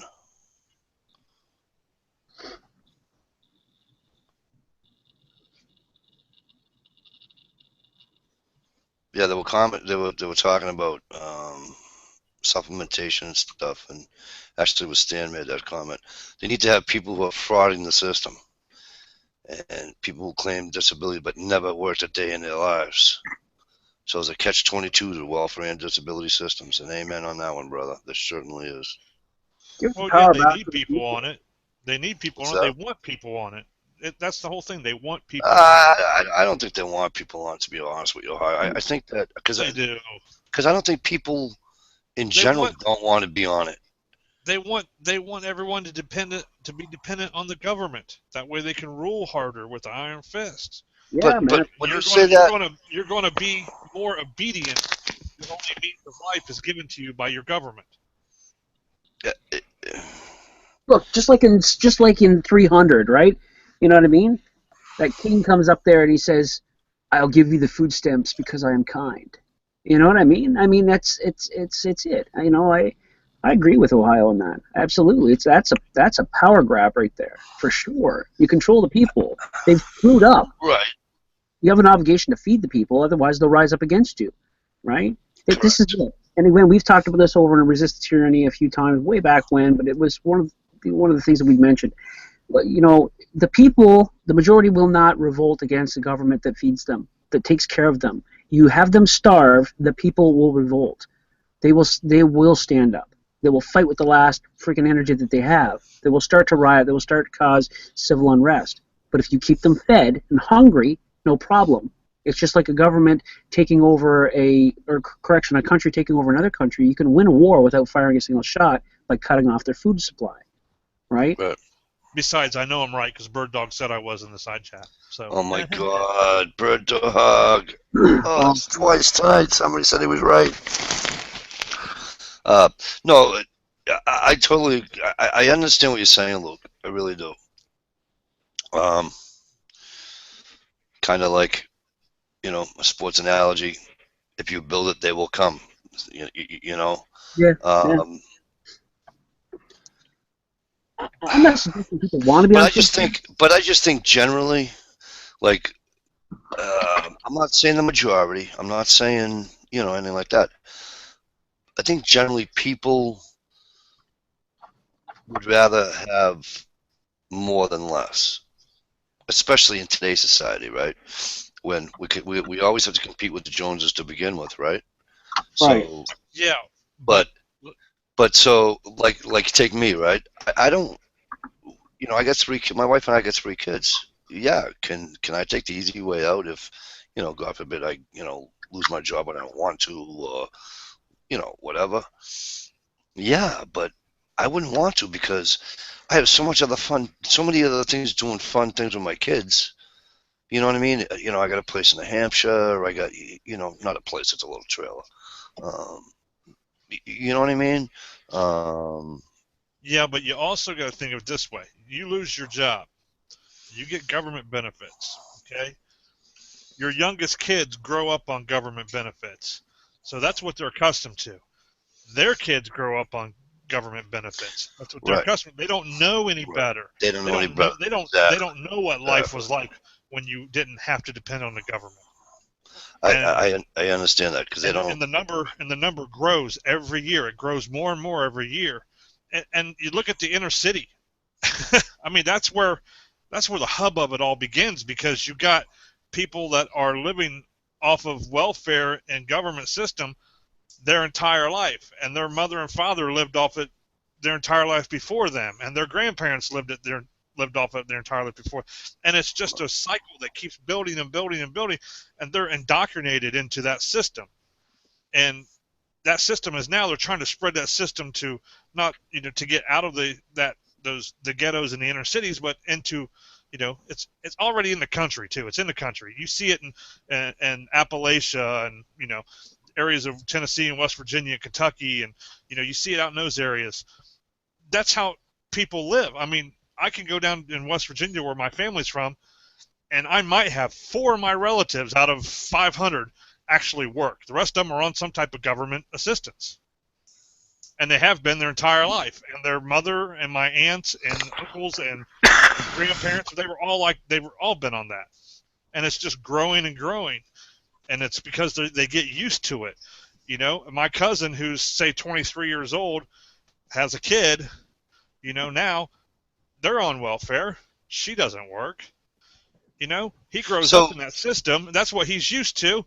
What's he going to do? He's going to continue living on that type of benefit for his entire life, and then his kids are going to live on that benefit. It's just so basically, it's a mindset then.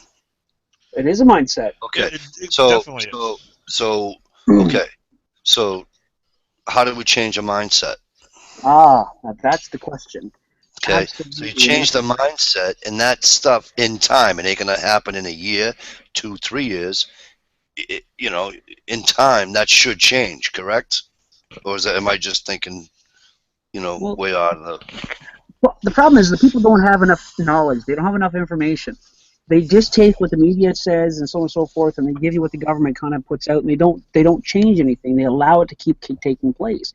I said this in the very first. There's a 4-part article that I put out on an Informed State of Mind. The first one's up now, and it's actually titled, the mindset. And I talked to this guy down at the garage here. His name's Paul, and he says to me basically, hey, why is the gas prices going up 3 cents? You know what I mean? I'm going, well, we better hope it goes up. And he goes, well, looks at me, like really cockeyed. And he goes, why would you say that? I'm going, I said, well, because if it stays low, you know what I mean? This is gonna hurt the economy.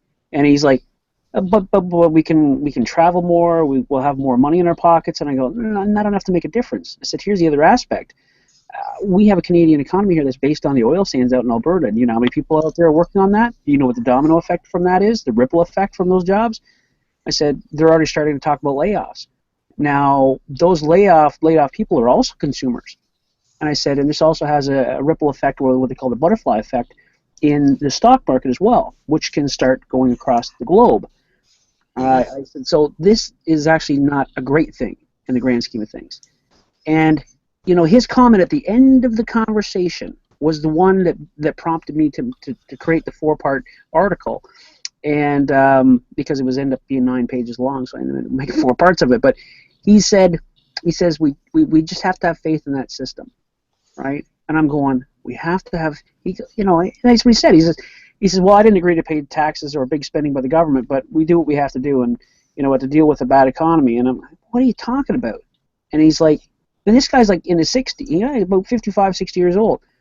And he says, we have to try to vote the right person into the position and have faith in the system. And I'm going, holy shit, that's not it. That's just not it. And if we have a majority thinking that way, well, certainly we do, because the majority rules, and that's a democracy. But the government depends on that. They depend on that attribute of a democracy. Right? But certainly, it doesn't really matter how many people go out and vote, because if there's only 2 parties, guess what? You only need 3 people to come out and vote, because one of those sons of bitches is going to get in. You know what I mean? Right. So everybody can stay home on voting day. It isn't going to matter, right? Until you change the system. And that's it. That's, I don't know, man. That's why Matt from Resist Tyranny does what he does. That's why you have an American warning. Trying to tell people, look, the voters need to swing their mindset completely. It is a mindset. And that mindset, that normalcy bias that we've come to understand as being normal, has to change. Get rid of the 2x4, okay? I mean, cut it down, as Ohio said. Cut the sucker down. Take back what you're supposed to take back. Change it. Bird Dog just wrote, gotta ignore the PC crap. Term limits are a must. Oh, term limits. And not just term limits, because we already have term limits. And to say that term limits is a flaw in the system would say that there's something wrong with the Constitution, because Constitution's, even the Charter of Rights and Freedoms up here, it's wrote in there.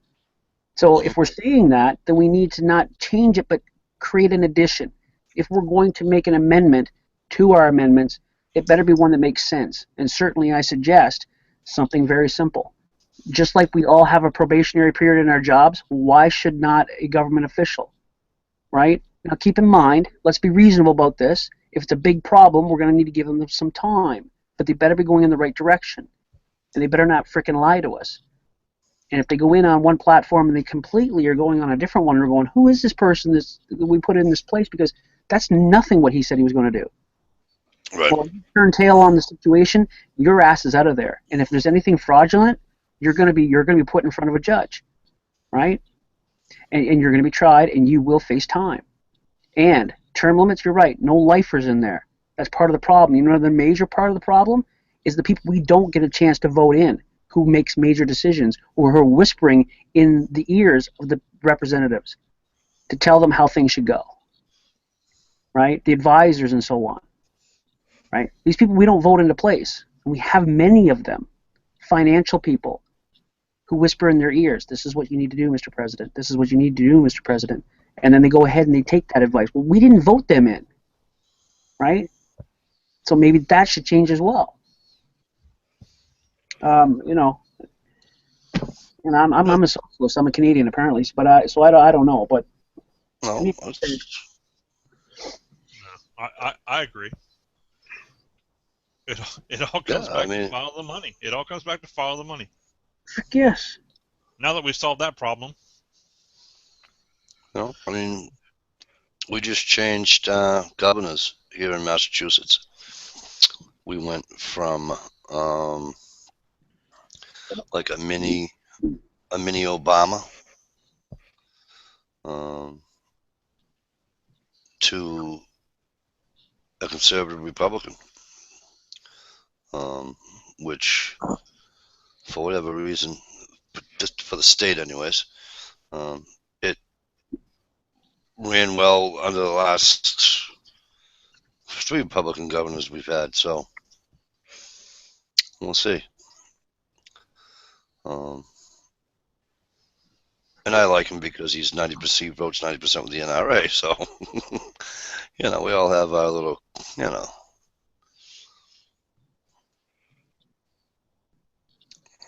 interests on why. But we're going to see what's going to happen. I mean, he's already, because of all the snow up here and everything, um, they actually closed our transit system for a day, one day. And you can't even fathom how much the chaos that caused. But here's the issue. So he goes publicly on the news, of course, on the news, right? And he's bashing the person in charge of transit. Okay. So of course, what's transit? Well, you can't do that. Da da da. So now they're mudslinging each other. Instead of both of them sitting down trying to fix the friggin' problem, right? We're gonna mudsling in the news. Why? Just fix the friggin' problem. That's the whole problem with the country. They want to mudsling each other instead of fixing the friggin' problem. And I don't think that should be allowed, Mike. I don't think there should be mudslinging, and quite frankly, I don't think people, and now I might get grief for this, but hear me out on this. And I'm sorry because I've cut you off here, but this is well, I don't want to lose the point. I'm sorry, I apologize. But the idea is that I don't think there should be any mudslinging allowed on the air. The media should not broadcast this, and I don't think that anybody should be able to publicly humiliate or downplay a president. That's something that basically the rest of the countries outside of our own country can see, because it puts us on a weaker platform, and I don't think that's a smart strategic move. First and foremost, if you've got a problem, then we should have a different system to deal with the problem internally. And this stuff of airing all our dirty laundry for the entire world to see, I don't think is smart. And anyway, I want to put that in there. I apologize, Mike. No, totally, no, you don't. No need. Totally, 100% agree with you. I've always, um, I've always thought, like I just said to Brendan earlier, debate is awesome. Difference of opinion is awesome. Difference of opinion form this friggin' country. Okay. You don't have to like President Obama. You don't have to like Bush. You don't have to like Clinton. You don't have to like this one. You don't have to like that one. It doesn't really matter. But it gets back to what I said to Brandon.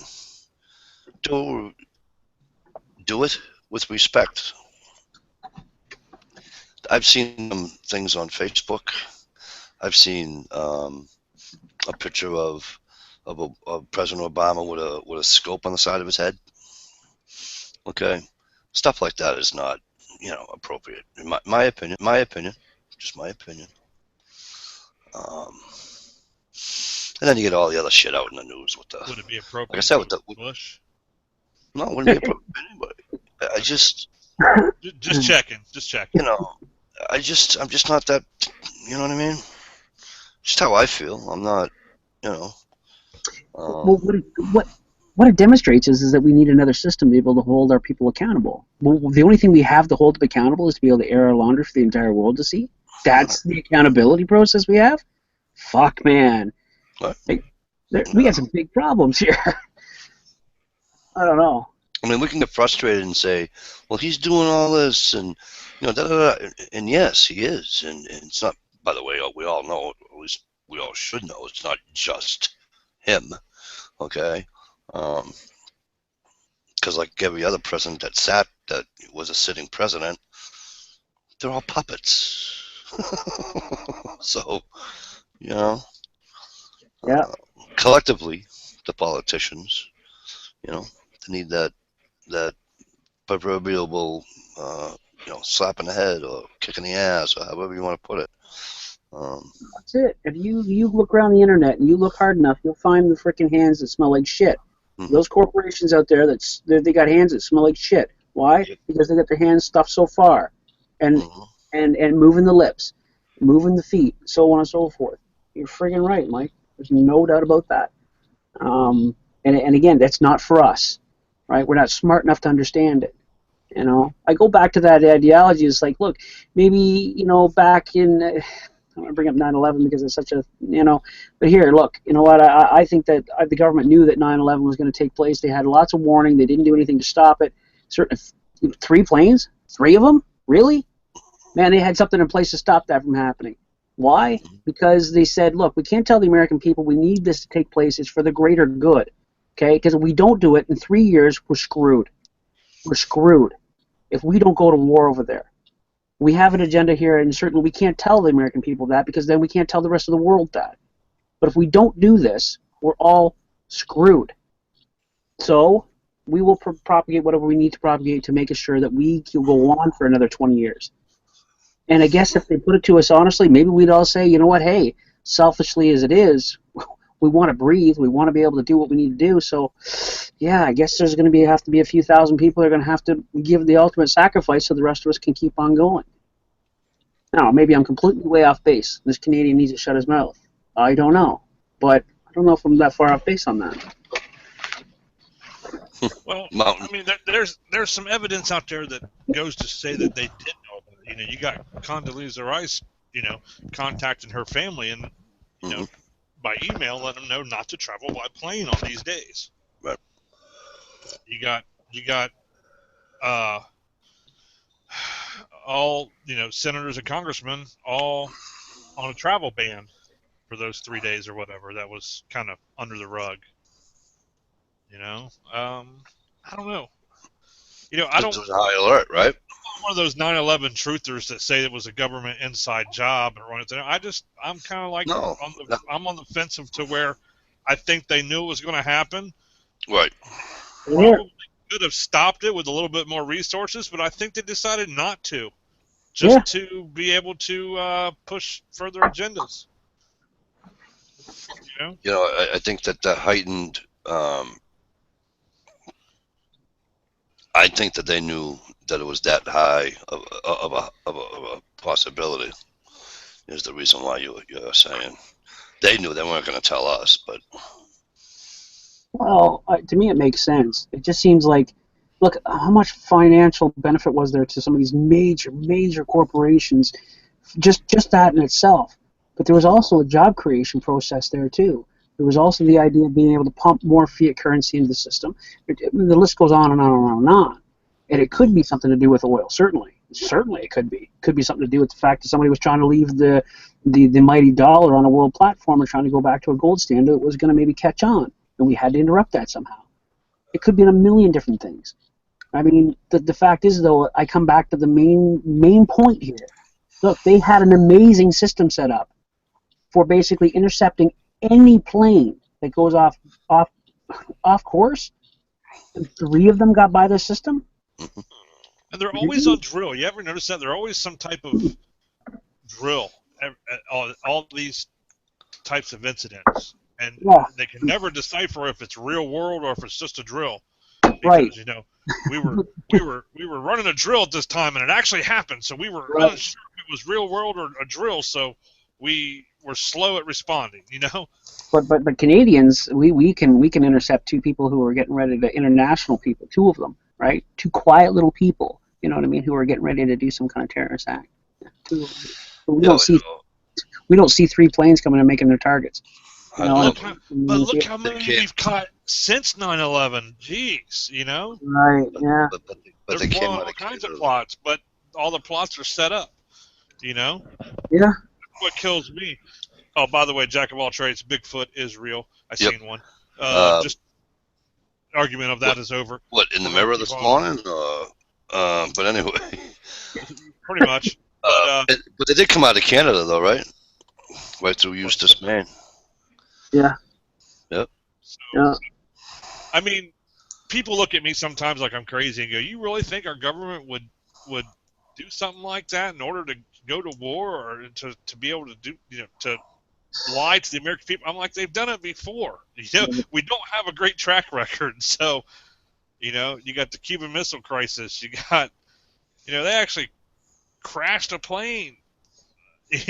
Crashed an airliner off the coast and tried to blame it on Cuba, and it didn't work in their way. But there's a Exactly. lot of things out there. I mean, it's not in our history books, people, but it is out there. Mm-hmm. Do some research, you'll find it, and Right. it's not all conspiracy. And I laugh and giggle because my wife always calls me conspiracy theorist and stuff all the time, and I'm like, if I'm a conspiracy theorist because I don't believe the official story that the government is telling me, then fine, I'm a conspiracy theorist. But 9 times out of 10, when someone believes in a conspiracy, it turns out not to be a conspiracy. It turns out to be the truth. No, I'm not sorry, not conspiracy, but a theory. It turns out to be the truth. You know what I say to those people that say, "Oh, you're one of those conspiracy theorists," and I said, "Well, let me just rephrase what you just said to me. What you're really saying is you're one of those people who thinks for themselves, aren't you?" Yeah. Right. That's really what you're saying to me. No, I didn't. That's exactly what you just said to me, right? And you're one of those people who basically needs all the thinking done for you, right? Well, the media said something like that. I go, oh, okay. Well, that must make it completely fact then, eh? So Yeah. you got all the information, didn't you? Right? The media also said that it was that the black man in Ferguson also had his hands up and was shot in the back, right? But apparently the evidence points to something different. I'm just saying. I'm just saying. There's one example of how the media can kind of screw things up. So I don't know. But on a larger scale, look what happened because of the media screwing that up. Take take Ferguson. Because the media didn't broadcast what happened correctly, it sends out all this negative, bad stuff. Right. It sends out this huge, massive shitstorm. Right. But the problem is we're still looking at it a little bit short of the prize.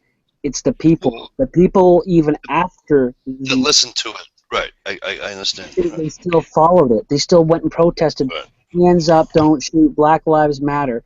It wasn't about that. The media, they led those people. It was like fishing for carp. You know what I mean? And they bit it and they ran with it. It was like Also though, that hands up don't shoot protest really stopped in a day or two. You know what I mean? It actually was, the protesting continued because of the actions of the police on how they handled it those first couple nights. yeah, I would agree with that. And this would back up my next point. The people stopped short. Ladies and gentlemen, we keep stopping short on pretty much everything we do, what we think, how we act, what the movements that we make. If we do make a movement, and certainly this goes to show me that there's a bit of hope, because you managed to create such a large movement across the United States of America, all because a white cop shot a black unarmed male, which, and again I'll use the media's words on this, which they drove down our throats. But they stopped short. They were trying to go to the police department to fix the problem. That's not how you do it. You go to the mayor's office and say, you are the one who is in power of this police service. You're the one who funds it out of the budget. You fix it. And maybe we're stopping a little bit short there yet. Go to the government. They can make bills all day long to rule us, to keep power over us, but yet they can't fix this problem with the enforcement in the country? Come on. Man, again, it goes back to that platform. No, Mr. Politician, you don't tell us what platform you're running on. We, the people, tell you the platform you're going to run on. You're going to do the job like a good bitch because you decided you wanted the power. So that's it. But mind you, you're on a short leash. Well, I want to go out to the chat real quick. Brandon or Big Glock Daddy says them dumbasses burned down their town. Guess IQ is not very high there. I tend to disagree with you on that because there's actual video showing of police police tear gas starting fires. Yeah. They, there was a auto parts store that was nowhere near the uh, the lines of the protesters or anything. The only people that were surrounding the auto parts store for like a 12-hour period were police, and it was started by a tear gas container. So, you know, uh, things do happen. You know what I mean? It's, you know, Again, it's gathering just all the like facts. just like you see undercover police officers inside protest Uh huh. causing problems to get the crowd going. Uh huh. Happens all the RCMP does time. that. Happens all the RCMP time. does it. It Yeah. happened at the G20 up in Canada, really bad. A lot of videos out of Canada for the G20 with the Yeah. um, undercover RCMP. cops starting trouble, and then when they get found out that they're cops, the cops hurry up and play some kind of bullshit acting game where they looks like they arrest those certain people and haul them off. What they're doing Yeah. is they're taking them back to stations so they can put their uniform on and come back out. Yeah. Exactly. So you can't always. What I want to say to Brandon is you can't always believe what you see on the news. That's great. But you can't always believe what you see on the news. Understand? Yeah. It works both ways. You know, Well, true. you can't be you can't be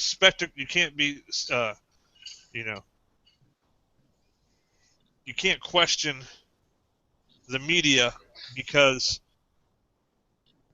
of one story that they say and then follow them for another. You got to be you got to question both stories that they put If out there. if the stepfather had have stood up there on up on that car and would have said, the police, the training they receive is what caused this today, is what caused us to come to this verdict. That needs to change. We need to go to City Hall and burn the bits down. I would have been like, well, I guess the City Hall had it coming. I guess maybe they'll train their officers a little bit better. Because my theory on the whole Ferguson thing, and I'll just say it one last time. So this is your chat, Mike. I'm not going to bring it up, but look, if the officer would have, instead of putting it in reverse and going back to re-engage the subjects, there was flags all over the place with that. He should have known that it was a fight risk, certainly, and the guy outweighed him, right? And there was two of them. He should have come to the conclusion that there's a good chance I'm going to have to use lethal force or have to stuff a gun in their face. So why not wait for the backup that's already out there, probably within 2 minutes of the call, because they're out there actively looking for the suspect, 2 other units as a matter of fact, right? He sees the cigarillos in his hand, matches the description of the bolo that was put out. Hey, I got an idea. Maybe I should gather more resources and come at this with a bit more tact, right? Yeah, but reports say that he had no clue he was No, wanted for the story at the time that he changed the story twice. He But in an interview that he did with ABC, I think it was, he states one thing, and then basically in the grand jury report that I looked over with a fine-tooth comb, he said another. Now, which story is factual? Well, I have a tendency to believe what I understand as a police officer. Police officer says, hey, I said to you, stop where you are and come here, right? Well, there's that eagle thing coming in. I'm the law, I have the badge, I have the gun, right? You're walking down the middle of the street. There was his flag right there when the guys told him to go F himself, right? Okay, this guy doesn't respect authority. Obviously, I'm telling him to go find a sidewalk. He's going, fuck you, right? No, hold on a second. Hang on a second. Let me grab some backup before I engage this, because the guy's already telling me right away, I'm not going to respect anything you say to me. Good chance. Well, he already demonstrated that. There's a flag. Then he sees the cigarillos. Oh, that matches the description of the guy, right? He never intended to get out of the vehicle after he fired 2 shots to arrest him, right? He wanted to actually basically keep an eye on him, see where he was going to go. And then Buddy turned around and bulldogged him. Well, again, so many times he could have. here's something that a lot of people don't know, though. If you listen to their interviews and stuff, he talked about in the grand jury that that holding on to Big, called him Big Mike or whatever. Holding on to Big Mike's arm was he said, like a kindergartner or a 5-year-old holding on to an adult. You know what I'm saying? Where he's talking about how big this guy was and he knew he was in trouble. Right, Incredible Hulk or Hulk Hogan or something like that. Yeah. Yeah. Newsflash, they were the same height. Big Mike only weighed more than him, but they were the same height, same stature. Right. Sitting in the cruiser, though, even in a pickup truck, an SUV, he's going to have the advantage because he's got his footing, right? Now, again, he was already in the cruiser. Right. He's going to get out of the cruiser and the door slammed shut on him. So he probably already had the keys out of it. All right? But you have a defeat on the maybe they don't have it on their controllers, but we have a defeat switch on our controllers. Right? So we can actually use it without putting the keys in the vehicle. All right? So, but if you don't use that defeat switch, as soon as you put your foot on the brake, the vehicle shuts down. So again, they get training, giving him the proper tools to do the job.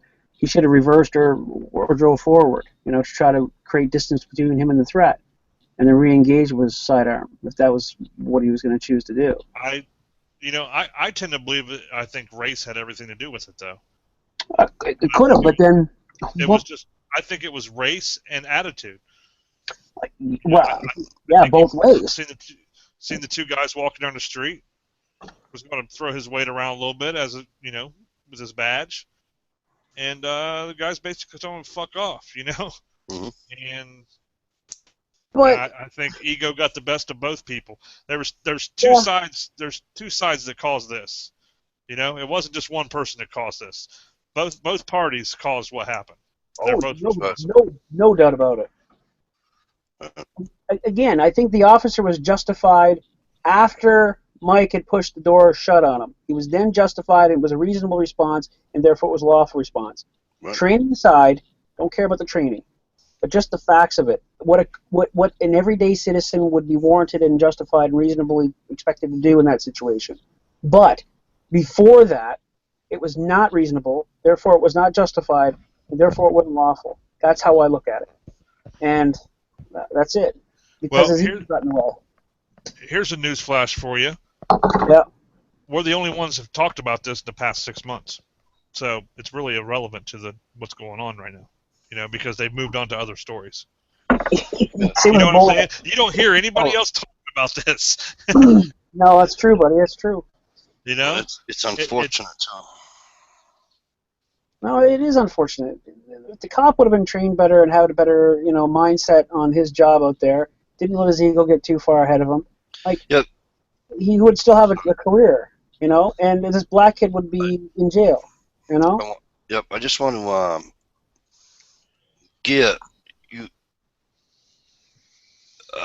Gear wrote, if a 300-pound assaults me and comes charging at me, I'm going to empty my magazine. Yes, you can, Gear. Nobody's saying that you can't. However, there are consequences. Oh, forget, before you even do the consequences, okay? Long before that.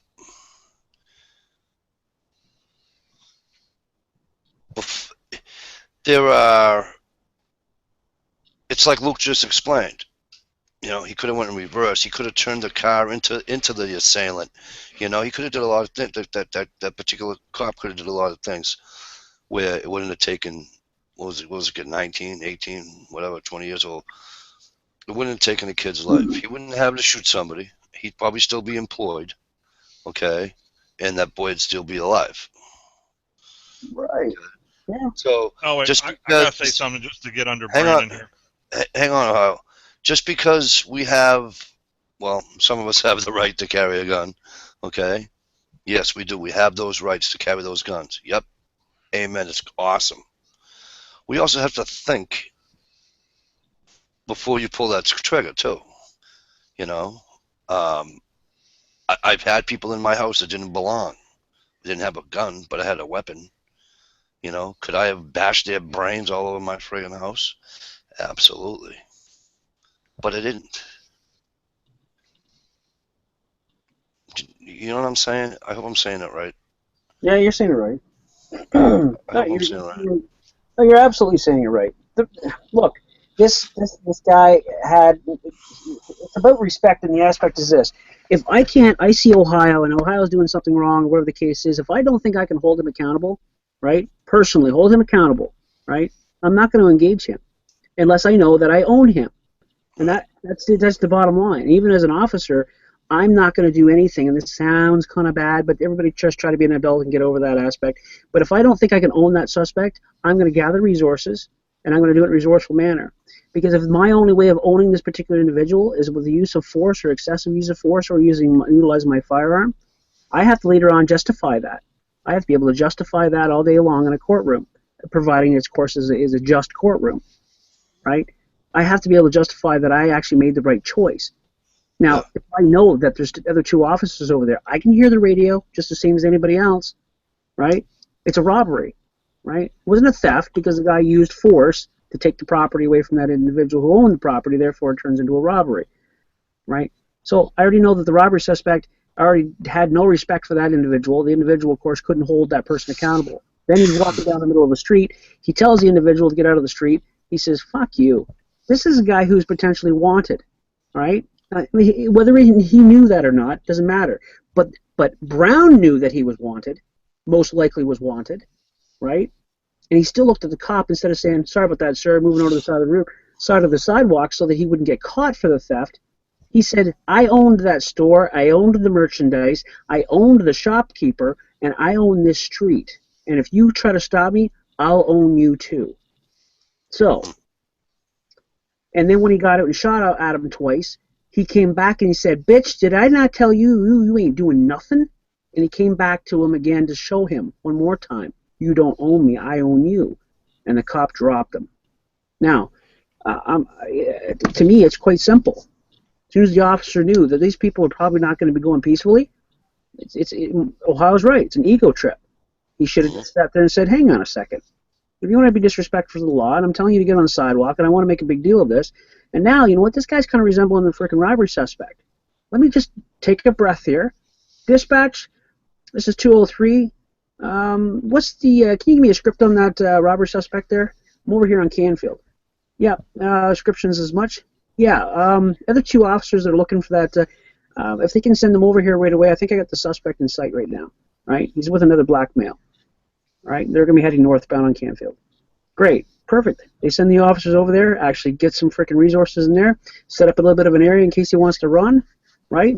There's no evidence of a weapon, so he's not probably a major danger to the public. Let's take our time, right? There's no rush. Let's take our time.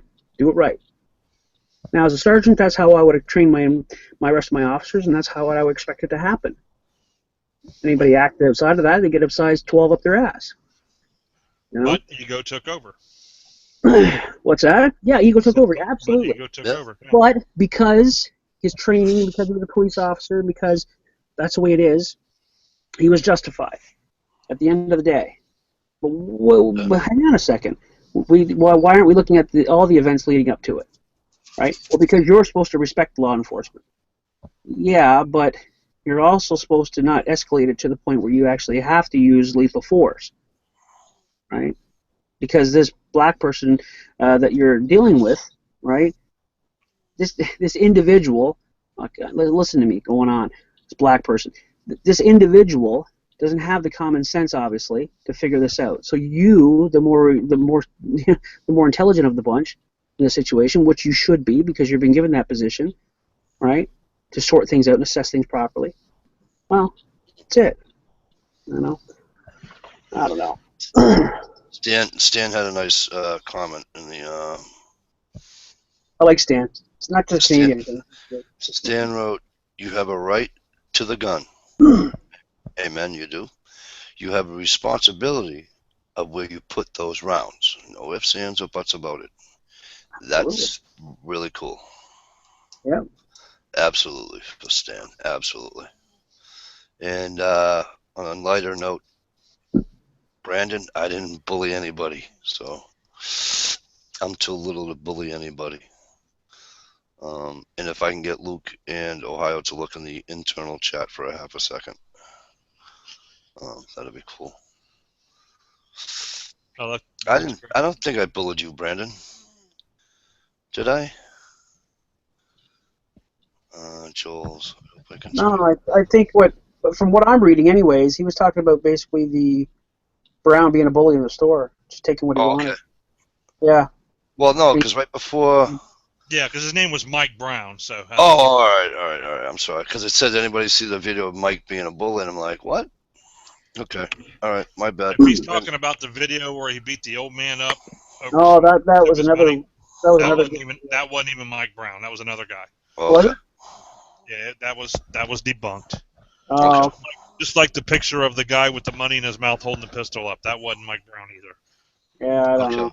First I'll night it follow. happened, people had all kinds of stuff saying that, but the news won't report this about him being a thug. You know, Right. but And the see, other, that's where it goes both ways again. You got people that want to believe what they see on the internet. Oh, he was a thug. Well, he might have been a thug. Yes, he probably was. But the pictures they're showing ain't even the guy they're talking about. You know, the the reason I know it is because they had a picture of the guy up. He's got a wad of money in his mouth and he's holding up a pistol, and it was like, "This is Mike Brown," you know. And I'm like, "That's bullshit," because it's not Mike Brown. That was a kid out of Oregon or Washington State, I think, about 12 years ago, killed his grandmother, and it was all over the news back then. But people forget that stuff, Yeah. so people bring it up. And it was a police conservative website that posted it, Yeah. and it went on Facebook and everything else. And they pulled it down after about 20 minutes of being told that they were fucking bullshit, you know? Yeah. Absolutely. and you want to hear something funny? Off topic, but about a police officer. Okay, so I get pulled over last week on the way home from work, and I don't have my registration in the car. Cavity search. Okay. Nah, he didn't give me one, but I would demand one. so Always demand a cavity search on the side of the road. They get so a he kick says, out hey, of that. he's like, hey, what's going on? I was nothing. What's happening with you? He's, I see you just trying to beat the traffic because I was driving in the breakdown lane. And I said, you know what? I said, I tried to beat it, and I said, I tried to get back in. I said, but they wouldn't let me back in. He goes, yeah, I get that. So because they didn't let you back in, now you're gonna get a ticket for driving in the breakdown lane. I said, that's all good, you know. So we're talking, shooting the shit, and he went back to the car, did his thing, came back, da da da, and then he got a call he had to leave. And right before he left, you know what I said to him? I said, hey, I want to thank you for your professionalism. And I said, I thought that was kind of cool. I said, it's been a while since I've had a police officer use uh, professionalism, especially when they type my name and they see my record. So I said, I just want to thank you for that and have a great night. The guy reached his hand in my door, into my window, shook my hand, and said, have a good night. You know what I mean? So it's You know, Duke Pacer brings up a really good point there. I want to point that out. We need police officers, but like war, they should not be kept fighting for life and expect them not to be corrupted by the violence of their money. Same thing with politicians, certainly, and so on. You know, I think that if you work in a high crime area or whatever the case is, you shouldn't be posted there for any longer than maybe 2-5 years, depending. Maybe look at the stats, look at your checks and balances, and so on and so forth. Of course, you need some forethought up there in the upper brass, and maybe they go down, they become I don't know, a community officer or something like that, and then everybody has a rotation or whatever, or you know they take their stints, you know, whatever. It's a job certainly, and you want experienced officers to do these jobs, but you don't want them burned out either. You don't want them also coming up there and thinking that you know they can do everything by themselves because they got a gun, you know. Um, right. so yeah, I don't know. All right. So you guys saw what I wrote in the internal? Uh, Sure. Okay. Yeah. All right. So And the Fat Man Tully is calling it a night, guys. So good night to him. good night, hey, Fat Man Charlie. Thank you for coming. take care, take care. And then just for the Fat Man, the other Fat Man that was in the chat, Nanner to the Nanner. Nana to the Nana. What? Nanner, Nanner, Nanner. Who else did I missed somebody in the last time we did like a chat check here. Well, the MI Timberwookie. Uh, thanks for coming out tonight, brother. Appreciate it. Nice having you here. Stan, Stan, also you too. yeah, Thanks Stan for says we coming need by, peace bro. officers, not revenue generators. I agree. I agree. Absolutely. Stan, good point. Yep. Absolute good point. Great point. You And know, he's committed I to it, right? firmly believe we need detectives and criminal investigations and stuff like that. Hmm. You know, I also go as far as saying we need police officers on the street patrolling, but we don't need police officers sitting on the side of the road running radar. You No. know, Right. that's, I agree. you know, I mean, I agree. I also don't think. I like the I think idea of treating them like paramedics and firefighters. Let them sit on a station watching TV, you cooking dinner, hanging out with their buds until the bell goes off. you, We'll you get you want to you them at want this address. You know. you want to save the taxpayers some money. I don't think cops should do details. All right. Let a flagger do it. What do you mean details? Like on the highway on a construction job or on a private road or on a road regular road. Oh, okay. You're taking a tree down in front of your house. Yeah, but but usually when it comes to detail like that, Yeah. special detail, the people running the thing have to pay for it. Um, Yeah, like but either, I don't like if you have a oh, we had a Eagles club or whatever they are, you know, a not Eagles but not a VFW. What's the other Knights of Columbus. one of those damn things? I'm trying to think. Legion, American Legion Hall, American Legion. and a lot of people would have their wedding receptions and stuff like that, or they'd schedule a dance or something. Yeah, like mine. I had to pay for But mine at my but wedding. if they had alcohol there, you also had to have a deputy there for. Pay But duty. then that, Yeah. but then that came out of your own pocket. You had to pay that deputy their rate for the hourly rate. Yeah, but these highway contract ones that Mike's talking about, flag person, whatever, the taxpayers are Yeah. paying that because they put that into the cost, right? So I Right. can't Yeah. agree with Exactly. you. But it's Exactly. that visual deterrent, right? It's Yeah. why they have them there is because they got a cop there with the cruiser lights on to slow people down because people slow down when they see a police car. I mean, that's kind of how it goes. And, even what Ohio said, I agree to a point, but we also, again, I think that maybe instead of chasing misdemeanor, you know what I mean, or we call it, a summary offenses up here, or provincial offenses such as highway enforcement and parking tickets and all this other bullshit. Parking enforcement, well, that should be done by private services, security or something like that. Something that's contracted that way or something. I don't know, but we still have to worry about finding people who are being reckless. You know what I mean? Careless. Okay. And we can't depend on and everybody's a cop certainly to a degree because they have a cell phone and they can take down a license plate number, and the officer can visit them at a later time. But then you've got loss of continuity, certainly, and maybe evidence to the fact, and so on and so forth. And I'm not suggesting that. Well, like I said, we have people who are reckless out there, and and I know because I've found them out there while doing patrols. But then again, I didn't just sit up and do radar. It's one of the things that I totally agree with you guys on, and that's not something I did, right? And if I had to do a stop, most of the time it was for the education, right? And I always say it, ticket or speech. And they go, what? And I go, ticket or speech. And they go, so are you asking me if I want a ticket or a speech? And I go, correct. I'll take the speech. Does that cost me anything? Just your time. I go, yeah, I'll take the speech. Very good. And then I go through basically a nice long speech. At the end of Yeah. it, they go, officer, could I get the ticket? And I go, shut up. Anyway. Yeah, Right. but I've been on chats with you, and you tend to drag things out, so I'd probably just take the ticket. Yeah, that's what I'm saying. I like to educate the best I can, and certainly I'm not suggesting And you do well at that. educate anybody, but I don't know. Knowledge is power, man. Informed Absolutely. for the mind. All right. So for everybody out in the chat room, we're gonna get out of here. If you guys are new to this chat room or new to haven't seen Ohio Wolverines or wait, Luke, what do you wonder? You wonder? Well, I went under an informed state of mind. right now. The chat channel. It's on tomorrow night, 7:30 Eastern Standard Time. Okay, I was going to ask if you wanted to plug that out. All right. Yeah, I did.